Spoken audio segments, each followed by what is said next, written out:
The X-Files, Fight the Future by Chris Carter, adapted by Elizabeth Hand and read by John Neville.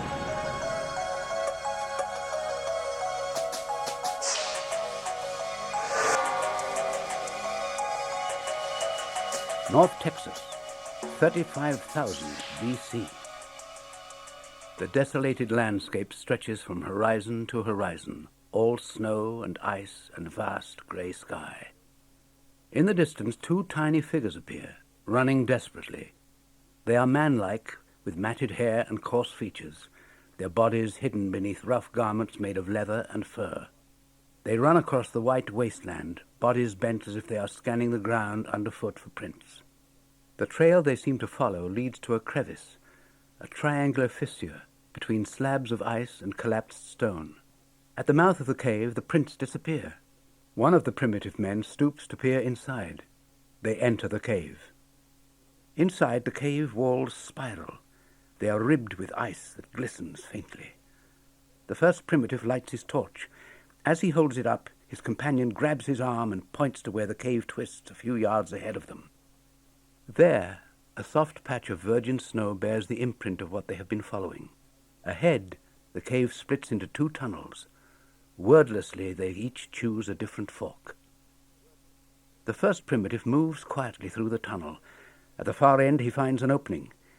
He propels himself through the hole and drops into the next chamber. He raises the torch and peers around.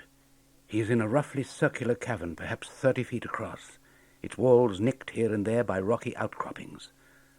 One of these is larger than the rest. The primitive steps toward it. Inches away from the outcropping, he halts and reaches to touch what he sees. The body of another man, clad in furs and leather, a skin of ice encasing him from head to foot. Before he can reach it, something powerful strikes him from behind. With a cry, the primitive falls, the torch hurling from him to drop sputtering to the floor. He curls into a ball, one hand clenched against his chest with the knife pointing outward. But something is already there. Claws tearing at his clothes, shredding the thick protective layers of fur and stiff leather as though they were dry grass. The primitive cries out again. He rolls to one side and strikes blindly at the creature with his knife. It shrieks. He feels something warm and viscous spurt onto his hand. With a groan, the primitive pulls away, staggering to the wall.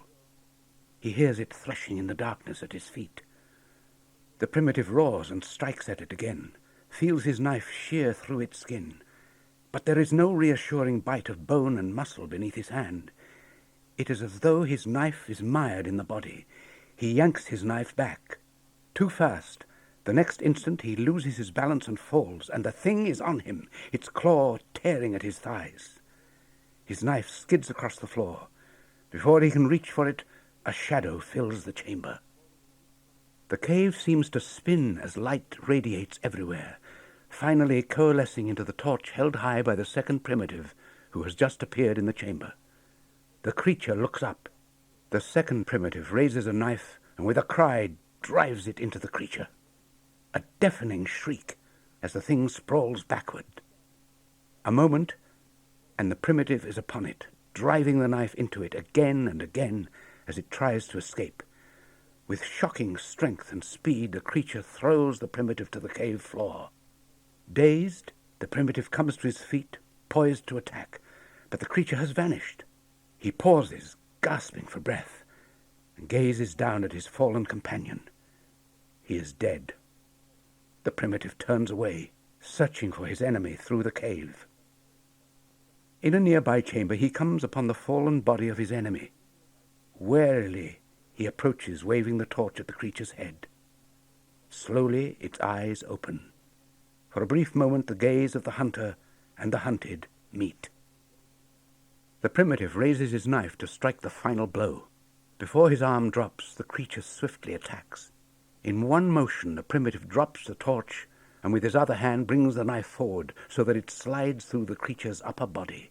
He withdraws it and stabs again until the creature lies motionless on the floor. The primitive draws back, breathing hard. In front of him, his prey lies dead. Something black oozes from the creature's wounds. In the torchlight it seems to thicken and pool. As he stares at it, the primitive frowns. There is a tiny fissure in the cavern floor. The black, oily substance moves toward it like something alive. He watches, mesmerized, as the oil fills the crevice almost to overflowing, then disappears down the crack. It is several moments before he notices something else. Across his chest are dark blots where the creature's blood has spattered him. The primitive's gaze is drawn to a single oily drop. His expression changes from annoyance to curiosity to horror. There are drops of black ooze everywhere upon him, crawling up his torso, along his arms, across the tops of his thighs, and over his chest. He grunts and begins brushing at them, but they will not move. He opens his mouth to scream, but no sound comes out. Blackwood, Texas, present day. Without warning, a boy plunged through the roof of the cave. "Stevie! Hey, Stevie, you okay?" A voice called from the opening above him. 3 other boys stood there, peering nervously through the hole. For the last few days they'd been building a fort there, digging and hammering at the ground. Behind them, the glittering contours of the Dallas skyline reared against the horizon. In the near distance stretched a housing development, identical buildings scattered across a dun-colored landscape. On the floor of the cave, Stevie lay winded. I got the wind knocked out of me," he gasped at last. Jeremy jostled the other boys, trying to get a better view. "What's down there, Stevie? Anything?" Slowly, Stevie got to his feet. He took a few unsteady steps. In the darkness, something glistened.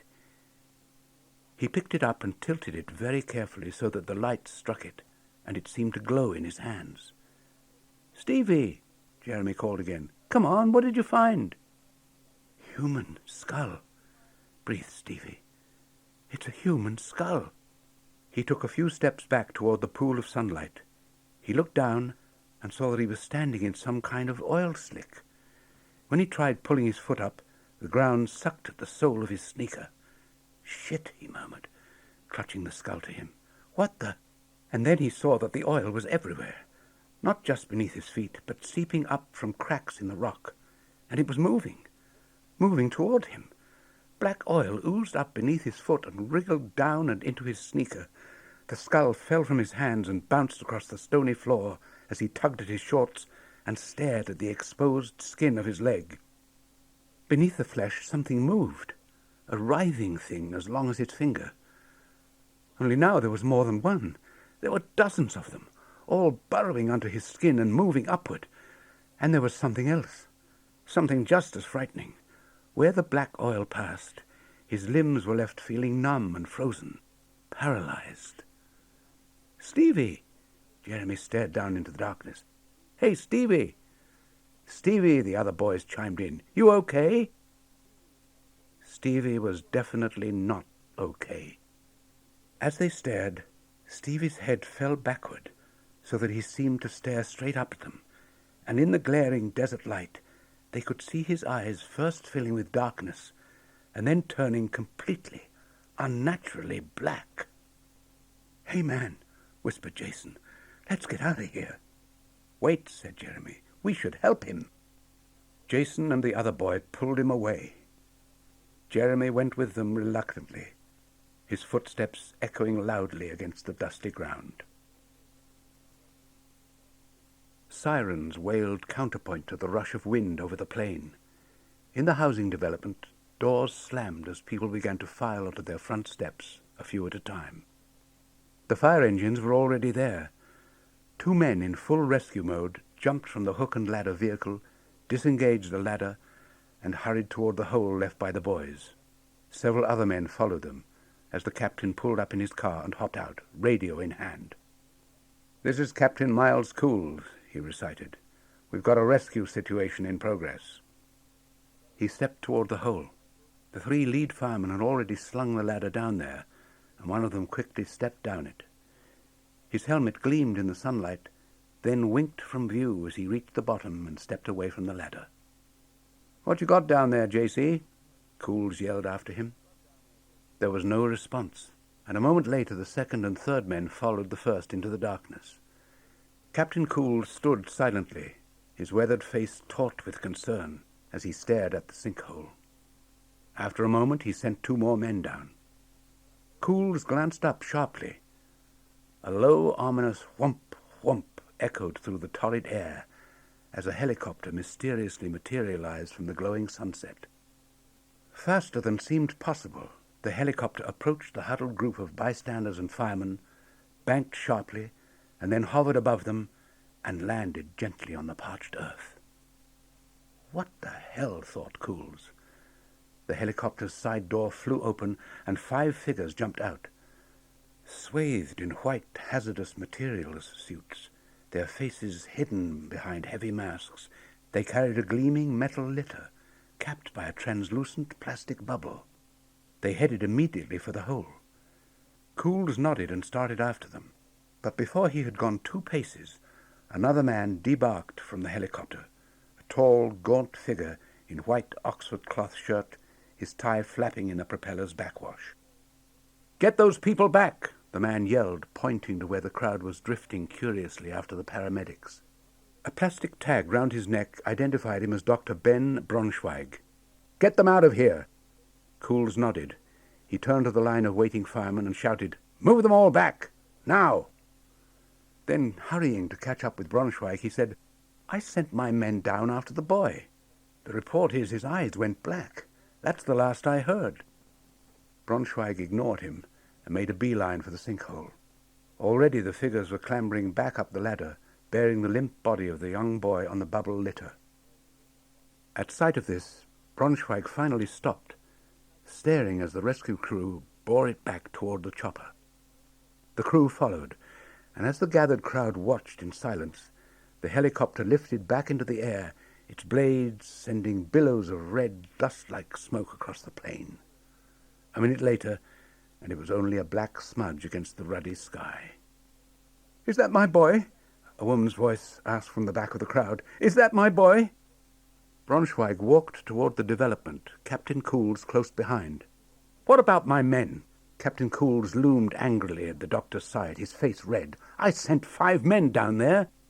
Braunschweig turned and walked toward an approaching convoy of trucks without a word. A few of them had already parked in a line in the cul-de-sac.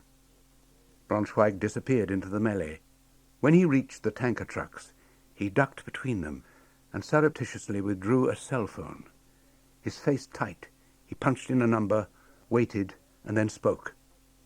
"Sir? The impossible scenario we hadn't planned for?" He listened for a moment, then replied tersely, "Well, we'd better come up with a plan." Federal Building, Dallas, Texas. 1 week later, 15 agents in dark windbreakers, emblazoned with the letters FBI, watched impassively as another helicopter hovered above them. When the chopper touched down, the dogs flattened their ears against their skulls, but otherwise took no notice. A moment later, the helicopter's side door was flung open, and a single man emerged. Hatchet-faced, his eyes narrowing as he took in the men and women waiting on the roof, Special Agent in charge, Darius Michaud, paused, then walked authoritatively toward them. "We've evacuated the building and been through it bottom to top." One of the agents met him, cell phone in hand, and motioned at the sweep of grey roof around them. No trace of an explosive device or anything resembling one. Michaud looked at him, his mouth tight. "Have you taken the dogs through?" The agent nodded. "Yes, sir." "Well, take them through again." For an instant the agent stared at him, unable to hide the weariness in his face. Then, "Yes, sir," he replied, and turned back to his charges. Behind him, Michaud turned and scanned the horizon, his hands linked behind his back. Suddenly he stiffened. Shading his eyes with his hand, he walked slowly to the edge of the roof, leaning against the barrier there. He stared to where a solitary figure emerged from a door on the neighboring roof. Even from this distance, he could see the resolve with which the slender form moved beneath its FBI windbreaker, and the glint of sunlight on her shoulder-length auburn hair. Michaud's hands clenched at the edge of the wall. On the other rooftop, Special Agent Dana Scully winced as the door slammed shut behind her. Her finger jabbed at her cell phone as she stepped carefully down the stairs and onto the roof, looking around warily. "Mulder," she said urgently. The cell phone cooled against her cheek as she paused. "It's me." Mulder's voice echoed tinnily in her ear. "Where are you, Scully?" "I'm on the roof." "Did you find anything?" She brushed a drop of sweat from her nose. "No, I haven't." "What's wrong, Scully?" Scully drew herself up and shook her head impatiently, as though Mulder stood in front of her and not somewhere on the other end of a cell phone. "I've just climbed 12 floors.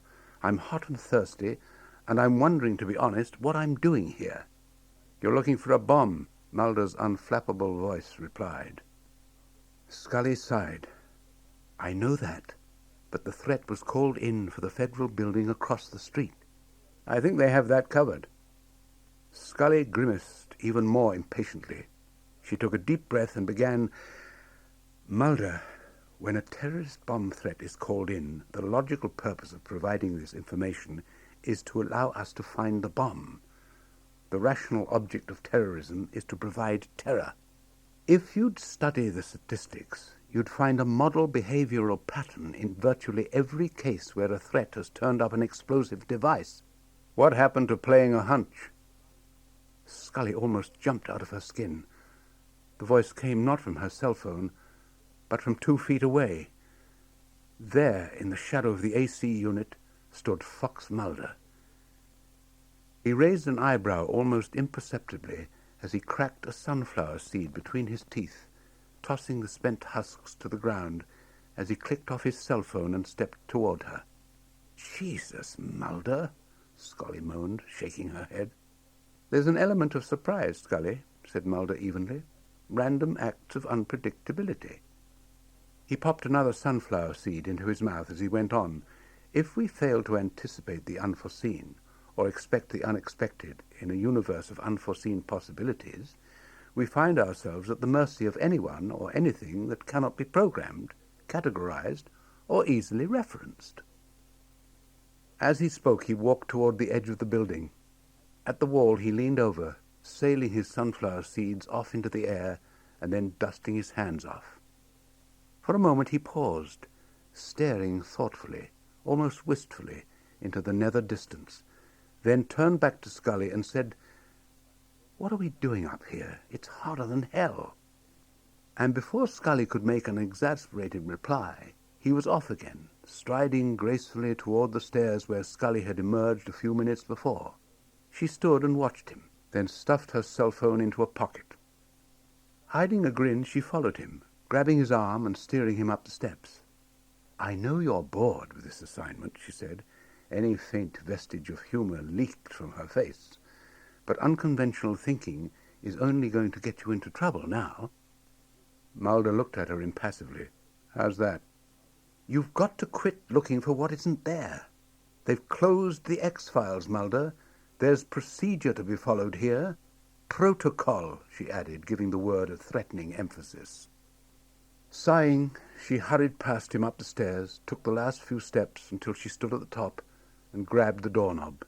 She twisted it once, twice, futilely, and looked back at Mulder. "Now what?" she demanded, her face grim. Mulder's impish expression vanished. "It's locked?"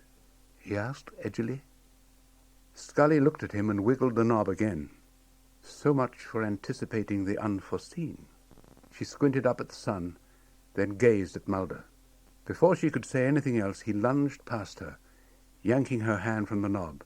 He turned it, and the door opened easily. "Had you?" Scully smirked, leaning against the wall. Mulder shook his head. "No, you didn't." "Oh, yeah, had you big time." She slid past him into the stairwell, ignoring his protests, as she headed for the freight elevator.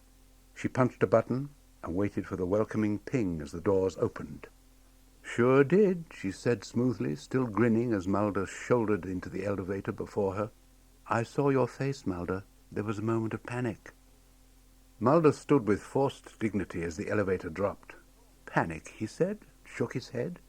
"Have you ever seen me panic, Scully?" The elevator drew to a halt. Refreshingly chill air pooled around them as the doors opened onto a busy lobby. Suits with briefcases and sheaves of paper, delivery men, uniformed couriers, and a bored-looking security guard. "I just did," Scully said triumphantly as she sailed into the lobby. "When I panic, I make this face," said Mulder, staring at her, completely deadpan. Scully glanced at him. "Yeah, that's the face you made. You're buying." Mulder followed her. "All right," he said reluctantly. "What'll it be, Coke, Pepsi, a saline IV?" "Something sweet." She flashed a victory smile. Mulder rolled his eyes and headed for the lounge. He walked slowly, sorting through a handful of change, as someone elbowed by him on his way out of the room. A tall man in a blue vendor's uniform, hair close-cropped. His gaze passed briefly and casually over Mulder. Mulder glanced back, then hurried inside to catch the door before it closed. Inside the windowless room, he bypassed the ranks of snack and candy machines for a large, brightly lit monstrosity displaying soft drinks. He counted out the correct change, and one by one plunked the coins through the slot, waiting for the reassuring chunk as each one hit bottom. Then he hit a button, leaned back on his heels, and nothing. "Oh, come on," groaned Mulder. He beat his fist against the front of the machine. Still nothing, and finally rummaged through his pocket for more change. Slid it into the machine, stabbed the button, nothing. He stared at the cheerfully glowing display of cans, then pounded on it with both fists. After a moment he gave one last jab at a button. Nothing. Swearing under his breath, Mulder stepped away from it, glared, then moved round to the back of the machine. There was perhaps a hand-span of space between it and the wall. He crouched and peered there, frowning. On the floor snaked a heavy black electrical cord. The plug lay a few inches from Mulder. The machine wasn't plugged in.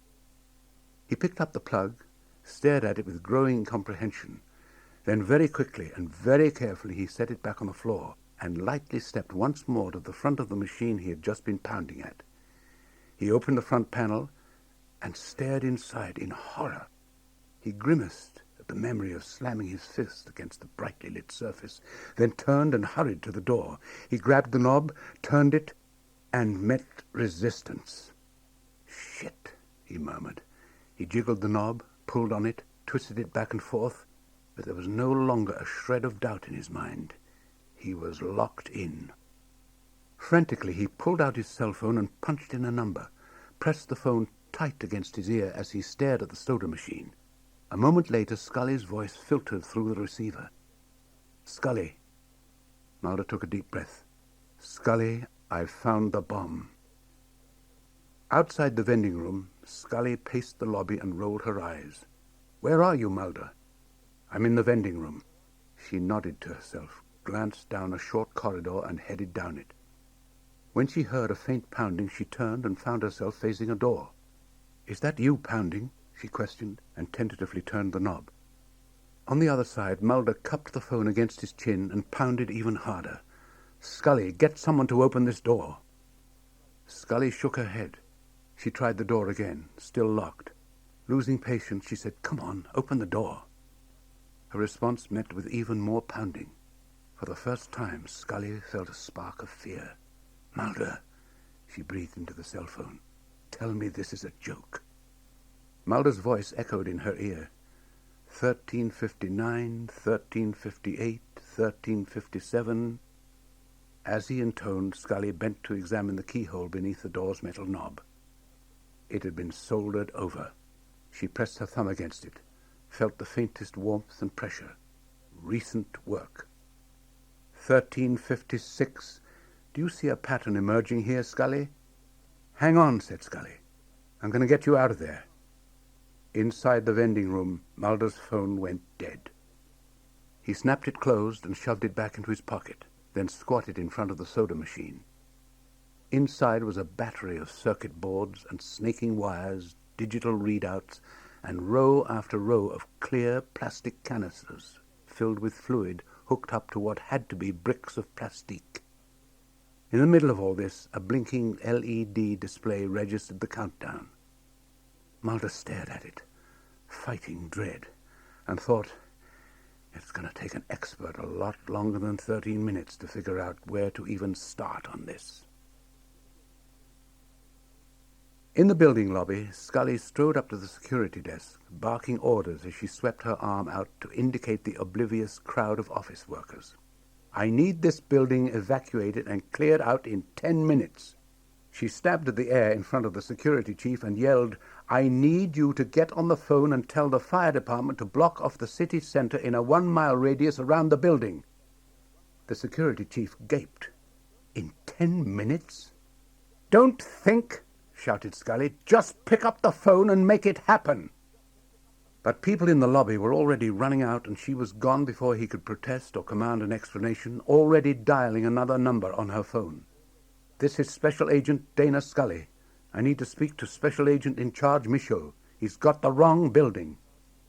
She stopped beside the front revolving doors and stared out to where anonymous vans and cars were suddenly screeching up to the curb.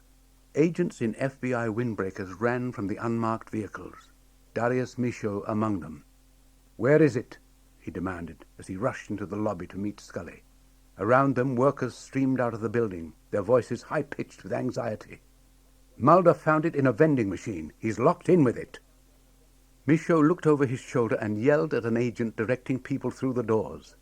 Get Kesey with the torch. It's in the vending room. He looked back at Scully. Take me there, he commanded. The windowless room felt like a cell to Mulder as he crouched in front of the soda machine and stared glassy-eyed at the array of explosives there, the shifting pattern of red numerals on the LED display. 7 minutes. He wiped a bead of sweat from his chin, hurriedly punched at his cell phone as it began to chime. He jumped, then switched the phone on with relief. Scully, you know that face I was making? I'm making it now. Mulder. Scully's voice was muffled by a keening sound in the hallway. Move away from the door. We're coming through it. He backed away, even as the brilliant blue-white flame of a gas plasma torch began to roughly trace the outline of the metal door. Grey smoke sifted inside as the stench of scorched metal filled the room. The hinges glowed, then turned black. The torch finished its circuit of the doorway so that a somewhat smaller rectangle momentarily appeared within it. Mulder heard a series of thumps and a faint voice yelling, Go! Then with a muted crash, the door fell inward and crashed to the floor. Mulder, Scully began, but was silenced as Michaud shoved past her, handing off the plasma torch to another agent and grabbing a hefty toolkit. She followed him inside, along with 3 other agents, bomb techs. They headed for where Mulder stood gazing at the soda machine's digital readout. 4 minutes, 7 seconds. Michaud gingerly set the toolkit on the floor and stooped in front of the machine. He pursed his lips, studying the bomb, and without looking up commanded, Okay, get everybody out of here and clear the building. Mulder frowned. Somebody's got to stay here with you. I gave you an order, Michaud snapped, still not looking up. Now get the hell out of here and evacuate the area. Scully sidled up behind him. Can you defuse it? I think so. Michaud snapped the toolkit open and withdrew a pair of wire clippers. The other agents nodded at each other and quickly left the room. Outside, the last of the building's occupants had been evacuated. The plaza in front of the building was all but empty now. As the last buses roared off, the fire engines did the same, and the police cars, until only a single police car and 1 anonymous sedan remained, engines running at curbside. The revolving doors whooshed as Scully and Mulder raced out, heading across the plaza to the waiting cars. Abruptly, Mulder slowed, then stopped. He shaded his eyes and stared back at the building. What are you doing? Scully had gone on ahead, but suddenly noticed his hesitation. Mulder? A solitary figure in an FBI windbreaker burst from the revolving door, the last man out. All clear, he shouted, his footsteps echoing as he ran toward the idling cop car. Mulder ignored him and remained staring as though entranced by the building. Something's wrong. Scully hurried to his side. Mulder? The cop car zoomed away. In the sole remaining vehicle, an FBI agent at the driver's wheel gazed in disbelief at Mulder, then yelled, What's he doing?" "Something's not right," Mulder said, as though to himself. Scully shook her head and grabbed his arm. "Mulder, get in the car." In the waiting vehicle, the agent motioned at them furiously. "There's no time, Mulder." She pulled him after her, heading for the car. Mulder twisted to stare over his shoulder. "Michaud," he said. In the vending room, Michaud had replaced the wire clippers and shut his tool chest. Now he was sitting on it, his eyes fixed on the LED display. He watched as the seconds disappeared, yet still did nothing. Finally, he let his head drop forward against his chest, not so much in despair as resignation, a devoted bureau man to the last. Outside, the sun beat heedlessly upon the nearly empty plaza. "Mulder!" Scully shouted, and at last he relented, hurrying alongside her to the car. Mulder slid into the back seat, Scully into the front, and the car peeled off. They turned to gaze out the rear window, watching as the building receded. 10 yards, 20, not quickly enough. And suddenly it exploded, the entire edifice consumed by an immense ball of flame that ripped up from the bottom floor, expanding until it seemed to devour everything in sight. Smoke surged outward along with buckling steel girders and rippling waves of broken glass, and the air thundered deafeningly. The bomb's impact traveled through the air and sent the car caroming across the plaza, slamming against the back of a car parked on the street. It lifted up at the back and then slammed back down. All around them, other cars did the same. There was a sharp crack, and the rear window collapsed into granular particles of safety glass, showering Mulder, Scully, and the driver. In the back seat, Mulder shook his head, dispersing glittering bits of safety glass. Slowly he leaned out the broken window to open the door. He got out while Scully exited the front, the two of them shaken and breathless as they looked up at the burning building, broken glass, and fluttering bits of flaming paper cascading everywhere. "Next time you're buying," he said darkly. FBI Headquarters, Washington, D.C., 1 day later. The sign on the door read Office of Professional Review. Inside, Scully shifted nervously in her chair, far too conscious that the one beside her was empty, and tried to focus on what was being said. Scully bit her lip. This review was important, far too important for Mulder to be late. But Scully herself had barely made it here on time, exhausted as she was by the night owl from Dallas back to D.C. In front of her, 6 assistant directors were arranged at a long table, shuffling papers and clearing their throats self-importantly. At the center of the conference table, Assistant Director Jana Cassidy was declaiming with the air of someone who held the fate of the world in her strong, impeccably manicured hands. For the catastrophic destruction of public property and the loss of life due to terrorist activities.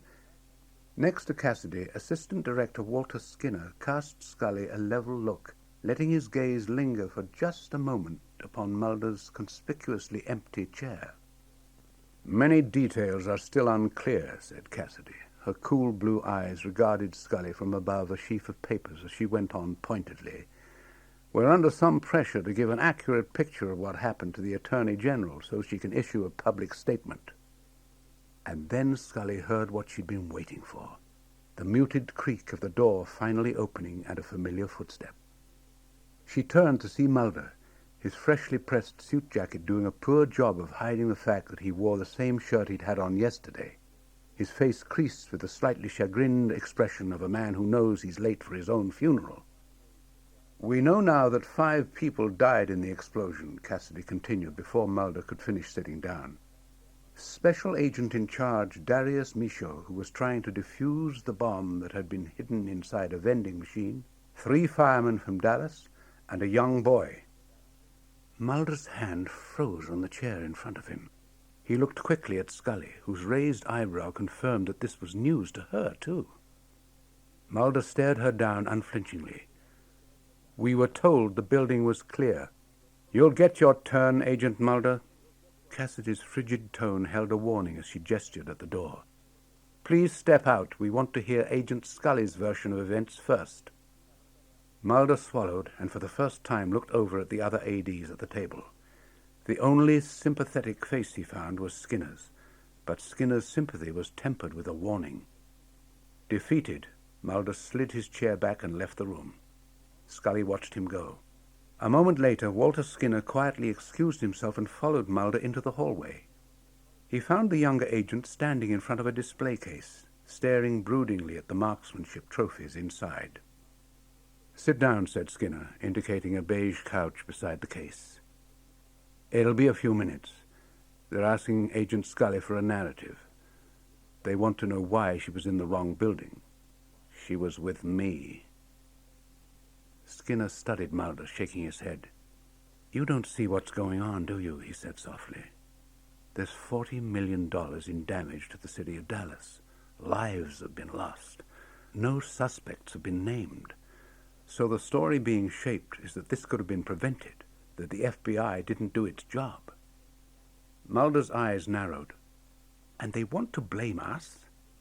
"Agent Mulder, we both know that if you and Agent Scully hadn't taken the initiative to search the adjacent building, we could have multiplied those fatalities by 100. Mulder's hand clenched. "If they want someone to blame, they can blame me. Agent Scully doesn't deserve this." "She's in there right now saying the same thing about you." The door opened. The two men looked up to see Scully exiting. The look she gave Mulder told him that whatever had happened inside the professional review office, it hadn't gone well. She took a deep breath, then stepped briskly to where the men sat. "They've asked for you, sir," she said, indicating Skinner. Skinner gave one last look at Mulder. Then he stood and, thanking Scully, returned to the review. Scully watched the door close behind him, her expression pained. Mulder stared at her and after a moment said, "Whatever you told them in there, you don't have to protect me." Scully shook her head. "All I told them was the truth." Her deep blue eyes looked wounded, but she avoided his gaze. "They're trying to divide us on this, Scully." Mulder's voice rose defensively. "We can't let them." For the first time, Scully gazed directly at her partner. "They have divided us, Mulder. They're splitting us up." On the couch, Mulder stared back at her uncomprehendingly. Finally, he said, "What? What are you talking about?" "I meet with OPR day after tomorrow for remediation and reassignment." Mulder looked stricken. "Why?" Sighing, Scully sank onto the couch. "I think you must have an idea." They cited a history of problems relating back to 1993. "But they were the ones who put us together," Mulder protested heatedly. "Because they wanted me to invalidate your work," Scully interrupted, "your investigations into the paranormal. But I think this goes deeper than that. This isn't about you, Scully." Mulder stared at her intensely, almost pleadingly. "They're doing this to me." "They're not doing this, Mulder." Scully looked away, avoiding his gaze. "I left behind a career in medicine because I thought I might make a difference at the FBI. When they recruited me, they told me that women made up 9% of the Bureau. I felt that was not an impediment, but an opportunity to distinguish myself. But it hasn't turned out that way. And now, even if I were to be transferred to Omaha or Wichita or some other field office where I'm sure I could rise, it just doesn't hold the interest for me it once did. Not after what I've seen and done." She fell silent and stared at her hands. Beside her, Mulder sat in disbelief. "You're quitting?" For a moment, Scully said nothing. Finally, she shrugged. "There's really no reason left for me to stay any more." She turned then, gazing at Mulder with frank blue eyes. "Maybe you should ask yourself if your heart's still in it, too." Behind them, the door to the hearing room creaked open. Mulder looked up, his expression still stunned as he saw Walter Skinner standing in the corridor, gesturing to him. "Agent Mulder, you're up." Scully looked at him sadly. "I'm sorry," she said softly. "Good luck." Only after the door shut behind him did she let her resolve fade, and gave voice to a sigh that was almost like a sob. Casey's Bar, Southeast Washington, D.C. Fox Mulder sat by himself on a stool. He stared at the dull light gilding the edges of 4 empty shot glasses. When the bartender placed the full glass in front of him, he spun it thoughtfully, licking his finger where a drop of tequila had spilled, before tossing back the shot. When he put it back down, he drunkenly knocked over the other glasses. "Hoopy day," she ventured.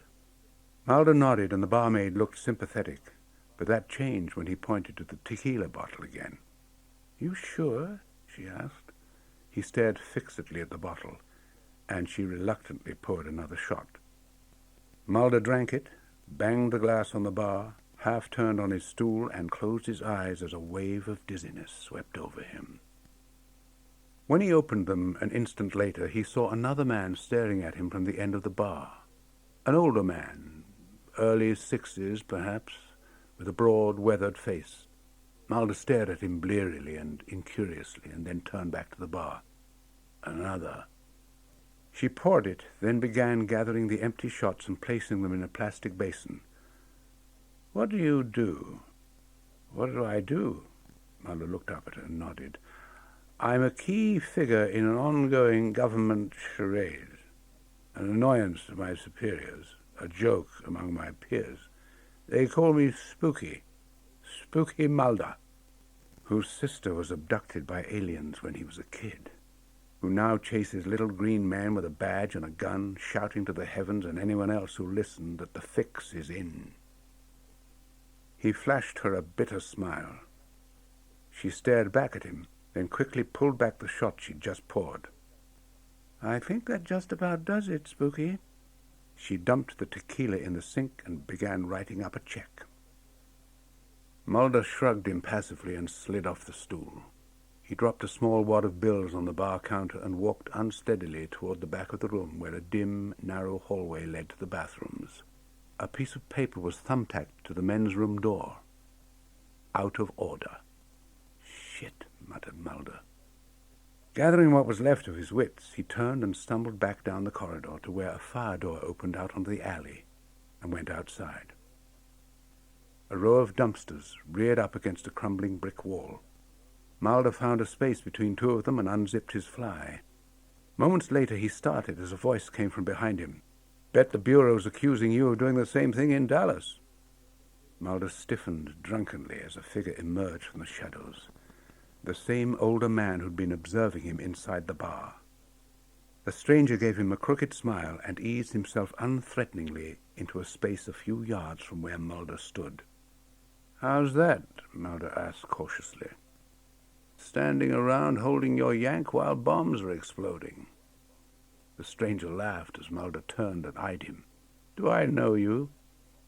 "No, but I've been watching your career for a good while. Back when you were just a promising young agent. Before that, you follow me out here for a reason?" "Yeah, I did." The man turned so that his back was to Mulder and unzipped his own pants. "My name's Kurzweil, Dr. Alvin Kurzweil, old friend of your father's." Kurzweil looked over his shoulder and smiled at Mulder's bewildered expression. "Back at the Department of State. We were what you might call fellow travelers, but his disenchantment outlasted mine." Kurzweil waited, as though giving Mulder the chance to let all this sink in. Mulder's expression grew stony. He closed his pants and started toward the door. Kurzweil finished heeding nature's call, zipped up, and followed Mulder as he opened the door. He caught up with him at the coat rack by the door where the younger man was fumbling with his jacket. "How did you find me?" Mulder asked. He sounded more weary than angry. Kurzweil shrugged. "Heard you come here now and again. Figured you'd be needing a little drink here tonight." "Who sent you?" "I came on my own, after reading about the bombing in Dallas." Mulder stared at him. "Well, if you've got something to tell me, you've got just as long as it takes for me to hail a cab," he said, and started out the door.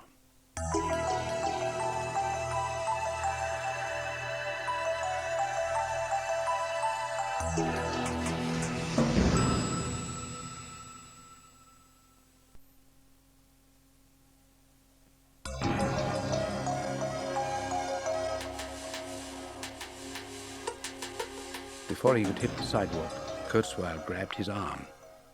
"They're going to pin Dallas on you, Agent Mulder."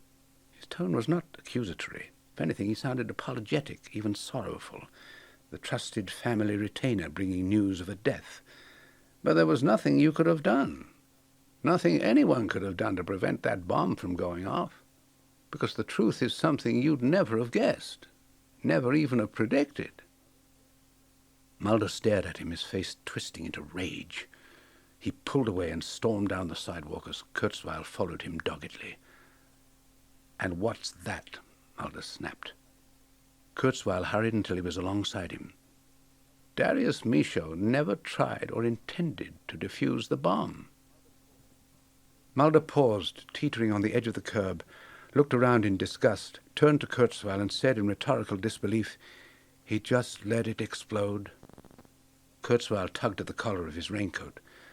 "What's the question nobody's asking? Why that building? Why not the federal building?"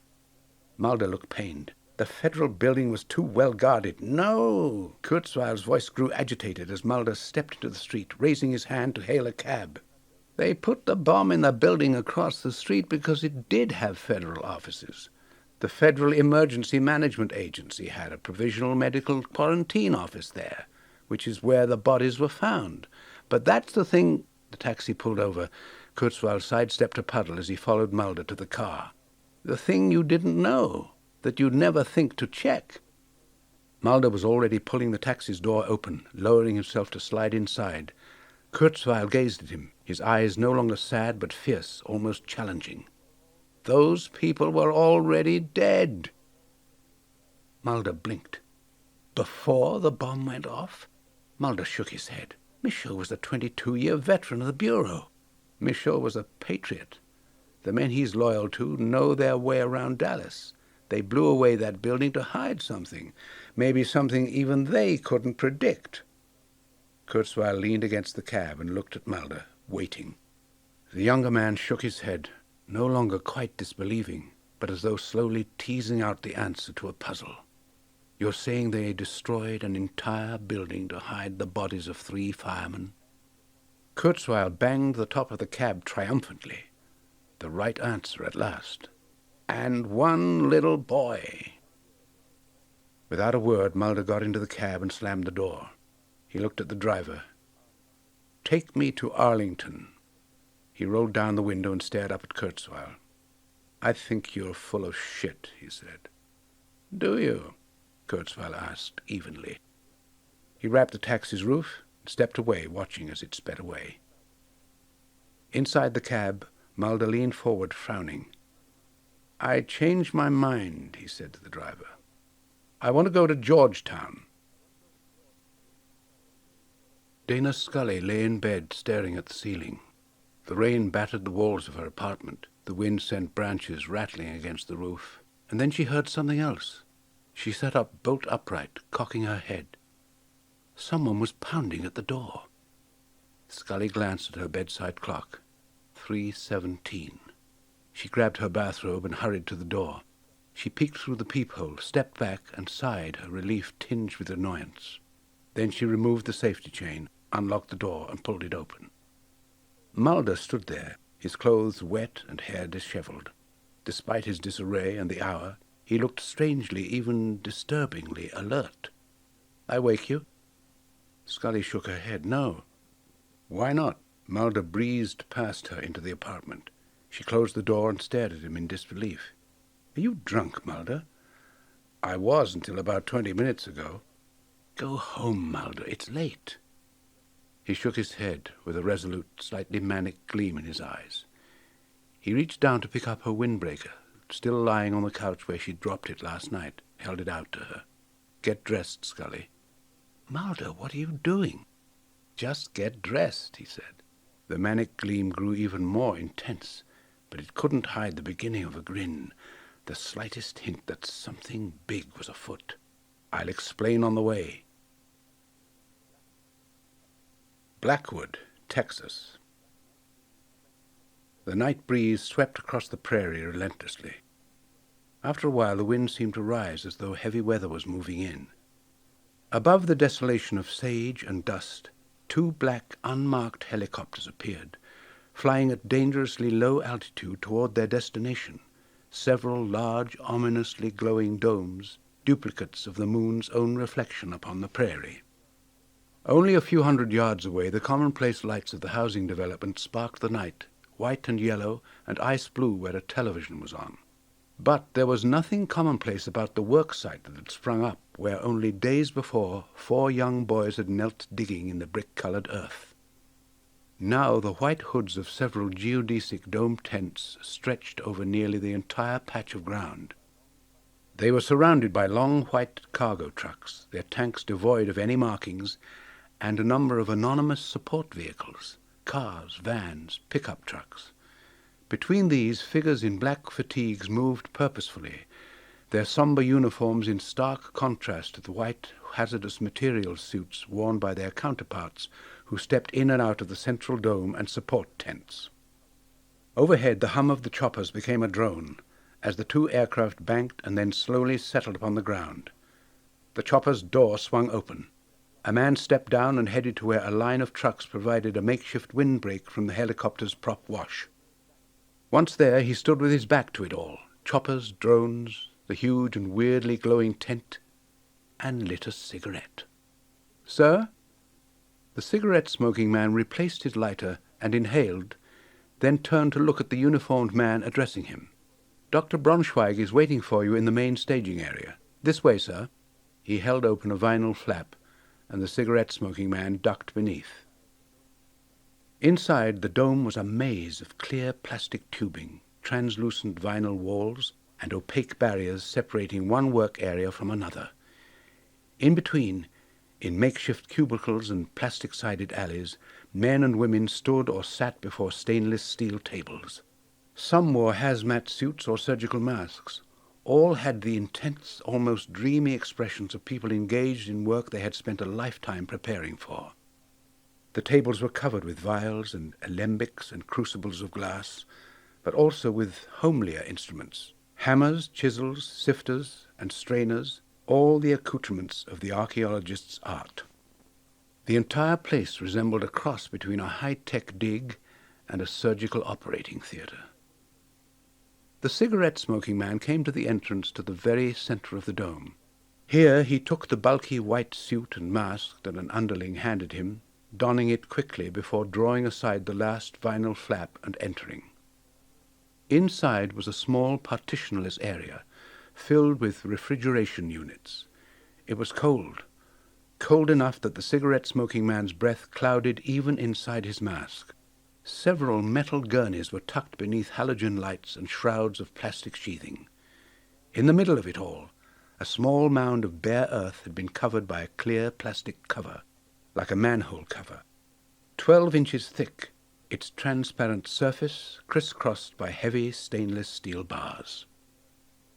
The walls of the earthen hole had been shored up by inserting a sort of metal tube into the ground, like a culvert, big enough for a man to pass through. It was this that the sturdy cover fit over, like a trapdoor. And it was from this entrance into the underworld that Dr. Braunschweig appeared, suited up, his head obscured by the cumbersome mask.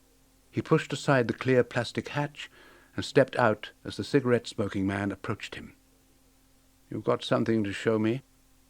Dr. Braunschweig nodded. He pointed to the hatch, the ladder that could be glimpsed now leading into the earth. The cigarette-smoking man slung himself down the hole, moving awkwardly in his suit as he went down the ladder. A moment later, Dr. Braunschweig followed.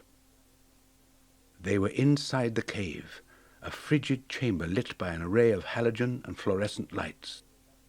"We brought the atmosphere here back down to freezing in order to control the development," he explained.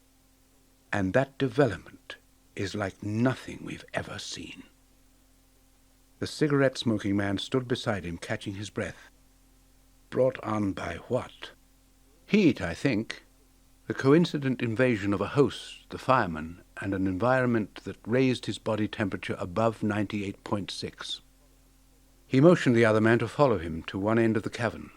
2 portable drilling rigs had been set up on the floor, their pistons moving silently up and down like macabre rocking horses.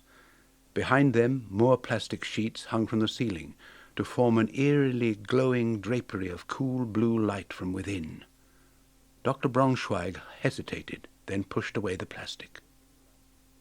The flickering blue light revealed a gurney, draped with the ubiquitous plastic, but differing from the others the cigarette-smoking man had seen in one regard. There was a body on it. A man, unclothed, his body covered with a filigree of tubes and cords and wires that led to a battery of monitors lined up against the cavern wall. There was a muted drone as the equipment registered his vital signs, the rhythmic pulse and sigh of respirators, and the metronomic beat of a cardiac ventilator monitoring his heartbeat. The cigarette-smoking man quietly stared down at its occupant. "This man's still alive," he said. He stared at the body before him. The skin was nearly translucent, a clear grey aspic of tissue and muscle fibers. Beneath the surface, veins and capillaries were clearly visible, pulsing slightly, blue and crimson strands threading along arms, legs, and thickening like rope at the man's neck. Dr. Braunschweig shrugged. "Technically and biologically, but he'll never recover. The developing organism is using his life energy, digesting bone and tissue. We've just slowed the process." He reached to grasp the swivel neck of a lamp, redirecting it so that it shone directly on the fireman's torso. Beneath the smooth, spongy planes of his chest, something moved. The cigarette-smoking man grimaced. On the gurney, the body of the fireman shuddered. A ripple seemed to race through it, the glistening, translucent skin shuddering the way a sea nettle does when it flounders upon a beach. The chest heaved gently, as though something inside had moved and stretched. A closer look revealed a hand, attached to what had to be an organism. Then the darkness blinked, just once, very slowly, and resolved itself into an eye, almond-shaped, watchful. The cigarette-smoking man gazed at it, his mind working frantically as he measured all the possibilities of what was before him, all the consequences. "Do you want us to destroy this one too?" Dr. Braunschweig was asking, "before it gestates?" The cigarette-smoking man waited before replying. "No," he said at last. "No. We need to try out the vaccine on it. And if it's unsuccessful, burn it, like the others."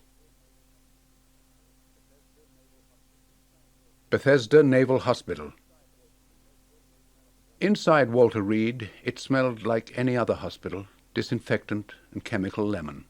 But the few people Mulder and Scully passed wore Navy uniforms, not standard-issue scrubs, and the shadowy figure eating at the end of the hallway was not a nurse, but a very young man in uniform, his head bent over the Washington Post. At the sound of their footsteps he looked up, alert as though it were not 3:30 in the morning. "ID and floor you're visiting," he said.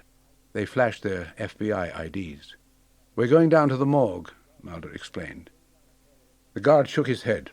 "That area is currently off-limits to anyone other than authorized medical personnel."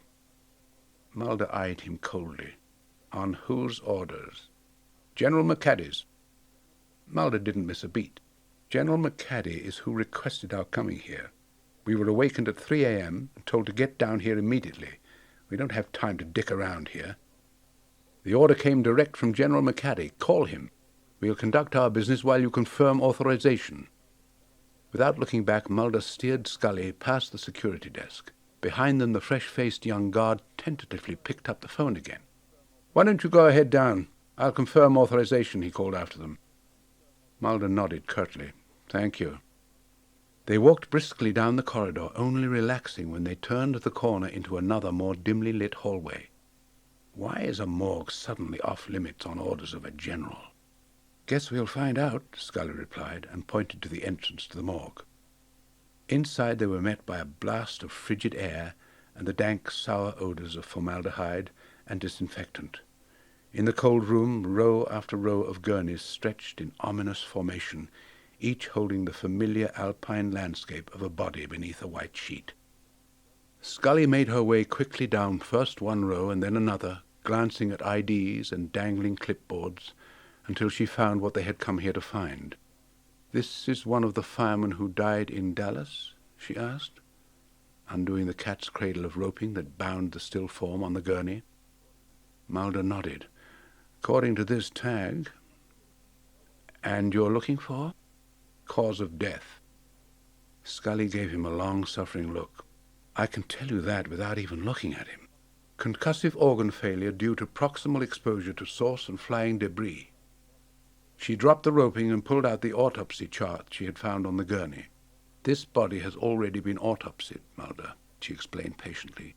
"You can tell from the way it's been wrapped and dressed." Undeterred, Mulder worked to remove the sheet from the body. The first thing they saw was that it was still clad in its fireman's uniform. One sleeve lay empty alongside the torso, and where the chest had been, the uniform sank until it grazed the bottom of the gurney. "Does this fit the description you just read me, Scully?" Mulder asked softly, as his partner circled the gurney to join him. "Oh, my God, this man's tissue." She reached into her pocket, withdrew a pair of latex gloves, and quickly slid them on. Then she leaned, and with one latex-clad finger gently palpated the man's chest. It's like jelly." She moved to gingerly touch the man's face and neck, carefully unbuttoning his uniform. "There's some kind of cellular breakdown." She peeled aside the man's shirt, shaking her head. "Mulder, there's been no autopsy performed. There's no Y incision here, no internal exam." Mulder picked up the autopsy report and shook it. "You're telling me the cause of death on this report is false? That this man didn't die from an explosion or from flying debris?" She took a step back from the gurney. "I don't know what killed this man. I'm not sure if anybody else could claim to either. I want to bring him into the lab. I'd like for you to examine him more closely, Scully." She stared at the body, then at Mulder. After a moment she nodded. Together they pushed the gurney out of the freezer and through the swinging doors that opened onto the pathology lab. Mulder pushed the gurney over to the wall. Scully flipped the lights on, taking in the familiar array of equipment, dissecting tools, and refrigerators for storing samples, glittering hemostats, and neat stacks of freshly laundered sheets, boxes and boxes full of latex gloves, surgical masks, aprons, scrubs, all the tools of her trade. Finally she walked over to where Mulder waited alongside the gurney. "You knew this man didn't die at the bomb site before we got here." Mulder gave her a non-committal look. "I'd been told as much." "You're saying the bombing was a cover-up? Of what?" "I don't know. But I have a hunch that what you're going to find here isn't anything that can be categorized or easily referenced." Scully waited to hear if there was going to be more in the way of an explanation or apology. When there wasn't, she tugged at one latex glove and sighed, shaking her head. "Mulder, this is going to take some time, and somebody is going to figure out soon enough that we're not even supposed to be here." She closed her eyes for a moment, opened them and said, "I'm in serious violation of medical ethics." Mulder pointed at the body on the gurney. "We're being blamed for these deaths, Scully. I want to know what this man died of. Don't you?" She stared at him, then back down at the body. Finally she turned to the tray tables set up on the wall behind them, the rows of sterilized scalpels and scissors and tweezers and knives that lay there, waiting. In silence she began gathering what she would need to do her job. DuPont Circle, Washington, D.C. Connecticut Avenue was nearly empty when Mulder crossed it. His cab pulled away behind him, joining a meager parade of vehicles. Garbage truck, another yellow cab, several police cruisers. He glanced at the address scrawled on the paper in his hand and then started up the walk. The door to the row house was open. Mulder slowed his steps, hesitating at the entrance, then went inside. It was a typical DuPont Circle apartment. A lot of money bought you a little space and a nice address, and that was about it. In the main room, several uniformed officers milled about, examining a stack of videotapes in black plastic slipcovers, rifling through desk drawers, peering into the disk drive of a computer. A small office had been set up in what was intended to be a bedroom. Here a police detective contemplated stacks of what appeared to be OB/GYN journals. He looked up as Mulder's shadow fell across the doorway. "Is this Dr. Kurzweil's residence?" The detective eyed him suspiciously. "You got some kind of business with him?" "I'm looking for him." Mulder pulled out his ID and flashed it at him. The detective glanced at it, then looked up and called to his partners in the next room. "Hey, the feds are looking for him too." He turned back to Mulder. "Real nice business he's got, huh?" Mulder frowned slightly. "What's that? Selling naked pictures of little kids over his computer?" Mulder nodded, trying not to show his surprise. He stepped into the middle of the small office, staring at the bookshelf by the detective. On each lurid dust jacket, the same name appeared in big, gold-embossed letters: Dr. Alvin Kurzweil. Mulder slipped alongside the detective and withdrew one of the books. Surprisingly light for such a big volume, 500 pages at least, printed on cheap paper that was already yellowing. The 4 Horsemen of the Global Domination Conspiracy. Mulder glanced over as the detective appeared at his elbow. "You looking for him for some other reason?" "Yeah." He replaced the book and gazed at the detective through narrowed eyes. "I had an appointment for a pelvic examination." The detective and other policemen stared at him with undisguised repugnance. When Mulder smiled, they suddenly broke into raucous laughter. "You want to call if we turn up, Kurzweil?" Mulder turned and started back for the door. "No, don't bother." Mulder exited the apartment building, hoping it wouldn't take too long to find a cab. Then he noticed a lanky silhouette gesturing furtively at him a few yards away. It was Kurzweil, standing with obvious unease in front of a narrow gap between 2 row houses. When he saw that Mulder had noticed him, he nodded, then stepped back and disappeared into the darkness. Mulder hurried after him. He found Kurzweil halfway down a dank alley that smelled of urine and spilled beer. Kurzweil huddled up against the brick wall and shook his head furiously. "See this bullshit?" he said contemptuously. "Cloak and dagger stuff. Somebody knows I'm talking to you." Mulder shrugged. "Not according to the men in blue." "What is it this time? Kiddie porn again? Sexual battery of a patient?" Kurzweil spat. "I've had my license taken away in 3 states. Mulder nodded. "They want to discredit you? For what?" "For what? Because I'm a dangerous man, because I know too much about the truth." "You mean that end-of-the-world apocalyptic garbage you write?" "I was right about Dallas, wasn't I, Agent Mulder?" Kurzweil said. Mulder sighed and stared at him. "How?" he demanded. "I picked up the historical document of the venality and hypocrisy of the American government, the daily newspaper." Impatience flickered across Mulder's face. "You said the fireman and the boy were found in the temporary offices of the Federal Emergency Management Agency. Why?" Kurzweil pulled his raincoat tight about his chest and glanced nervously down the alley. "According to the newspaper, FEMA had been called out to manage an outbreak of the hantavirus. Are you familiar with the hantavirus, Agent Mulder?" "It was a deadly virus spread by deer mice in the southwest U.S. several years ago." "And are you familiar with FEMA, what the Federal Emergency Management Agency's real power is?" Mulder raised his eyebrows, waiting to hear how all this was going to fit. Kurzweil went on quickly. "FEMA allows the White House to suspend constitutional government upon declaration of a national emergency. It allows the creation of a non-elected government. Think about that, Agent Mulder." Mulder thought. Kurzweil's voice rose slightly, knowing he finally had an audience.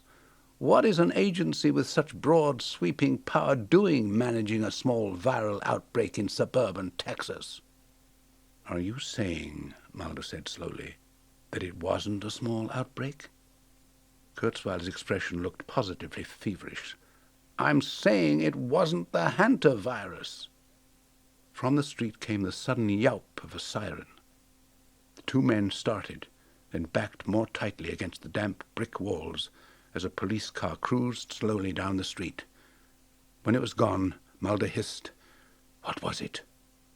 Kurzweil stared at his hand, said, "When we were young men in the military, your father and I were recruited for a project. They told us it was biological warfare, a virus.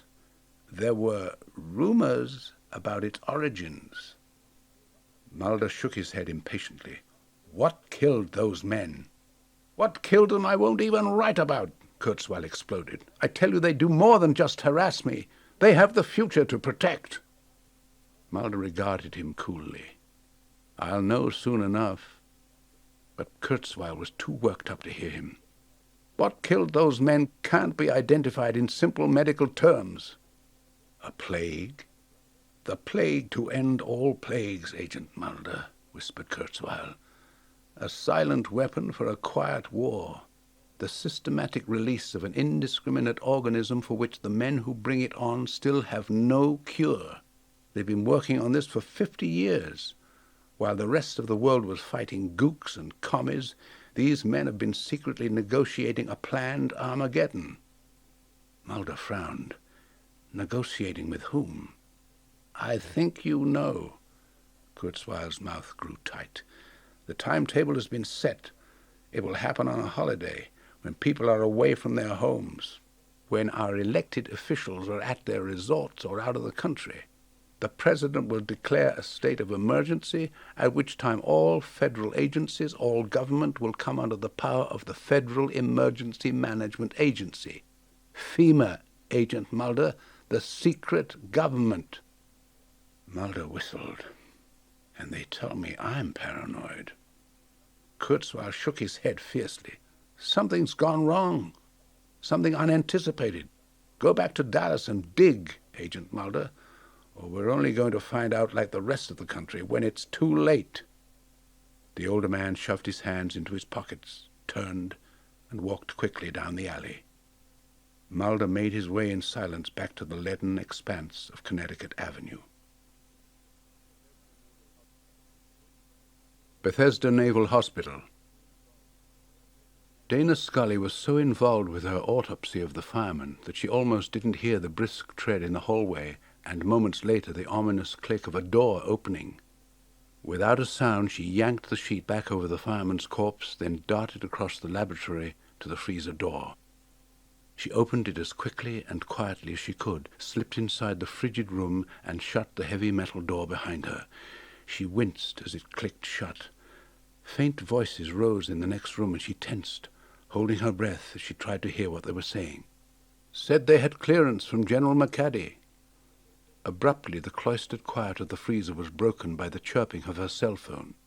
Scully patted frantically at her coat, trying to silence it before it rang again. Before it could ring a second time, she palmed the phone and hit the on button. "Scully?" She drew it slowly to her face. "Yeah," she said in a hoarse whisper. "Why are you whispering?"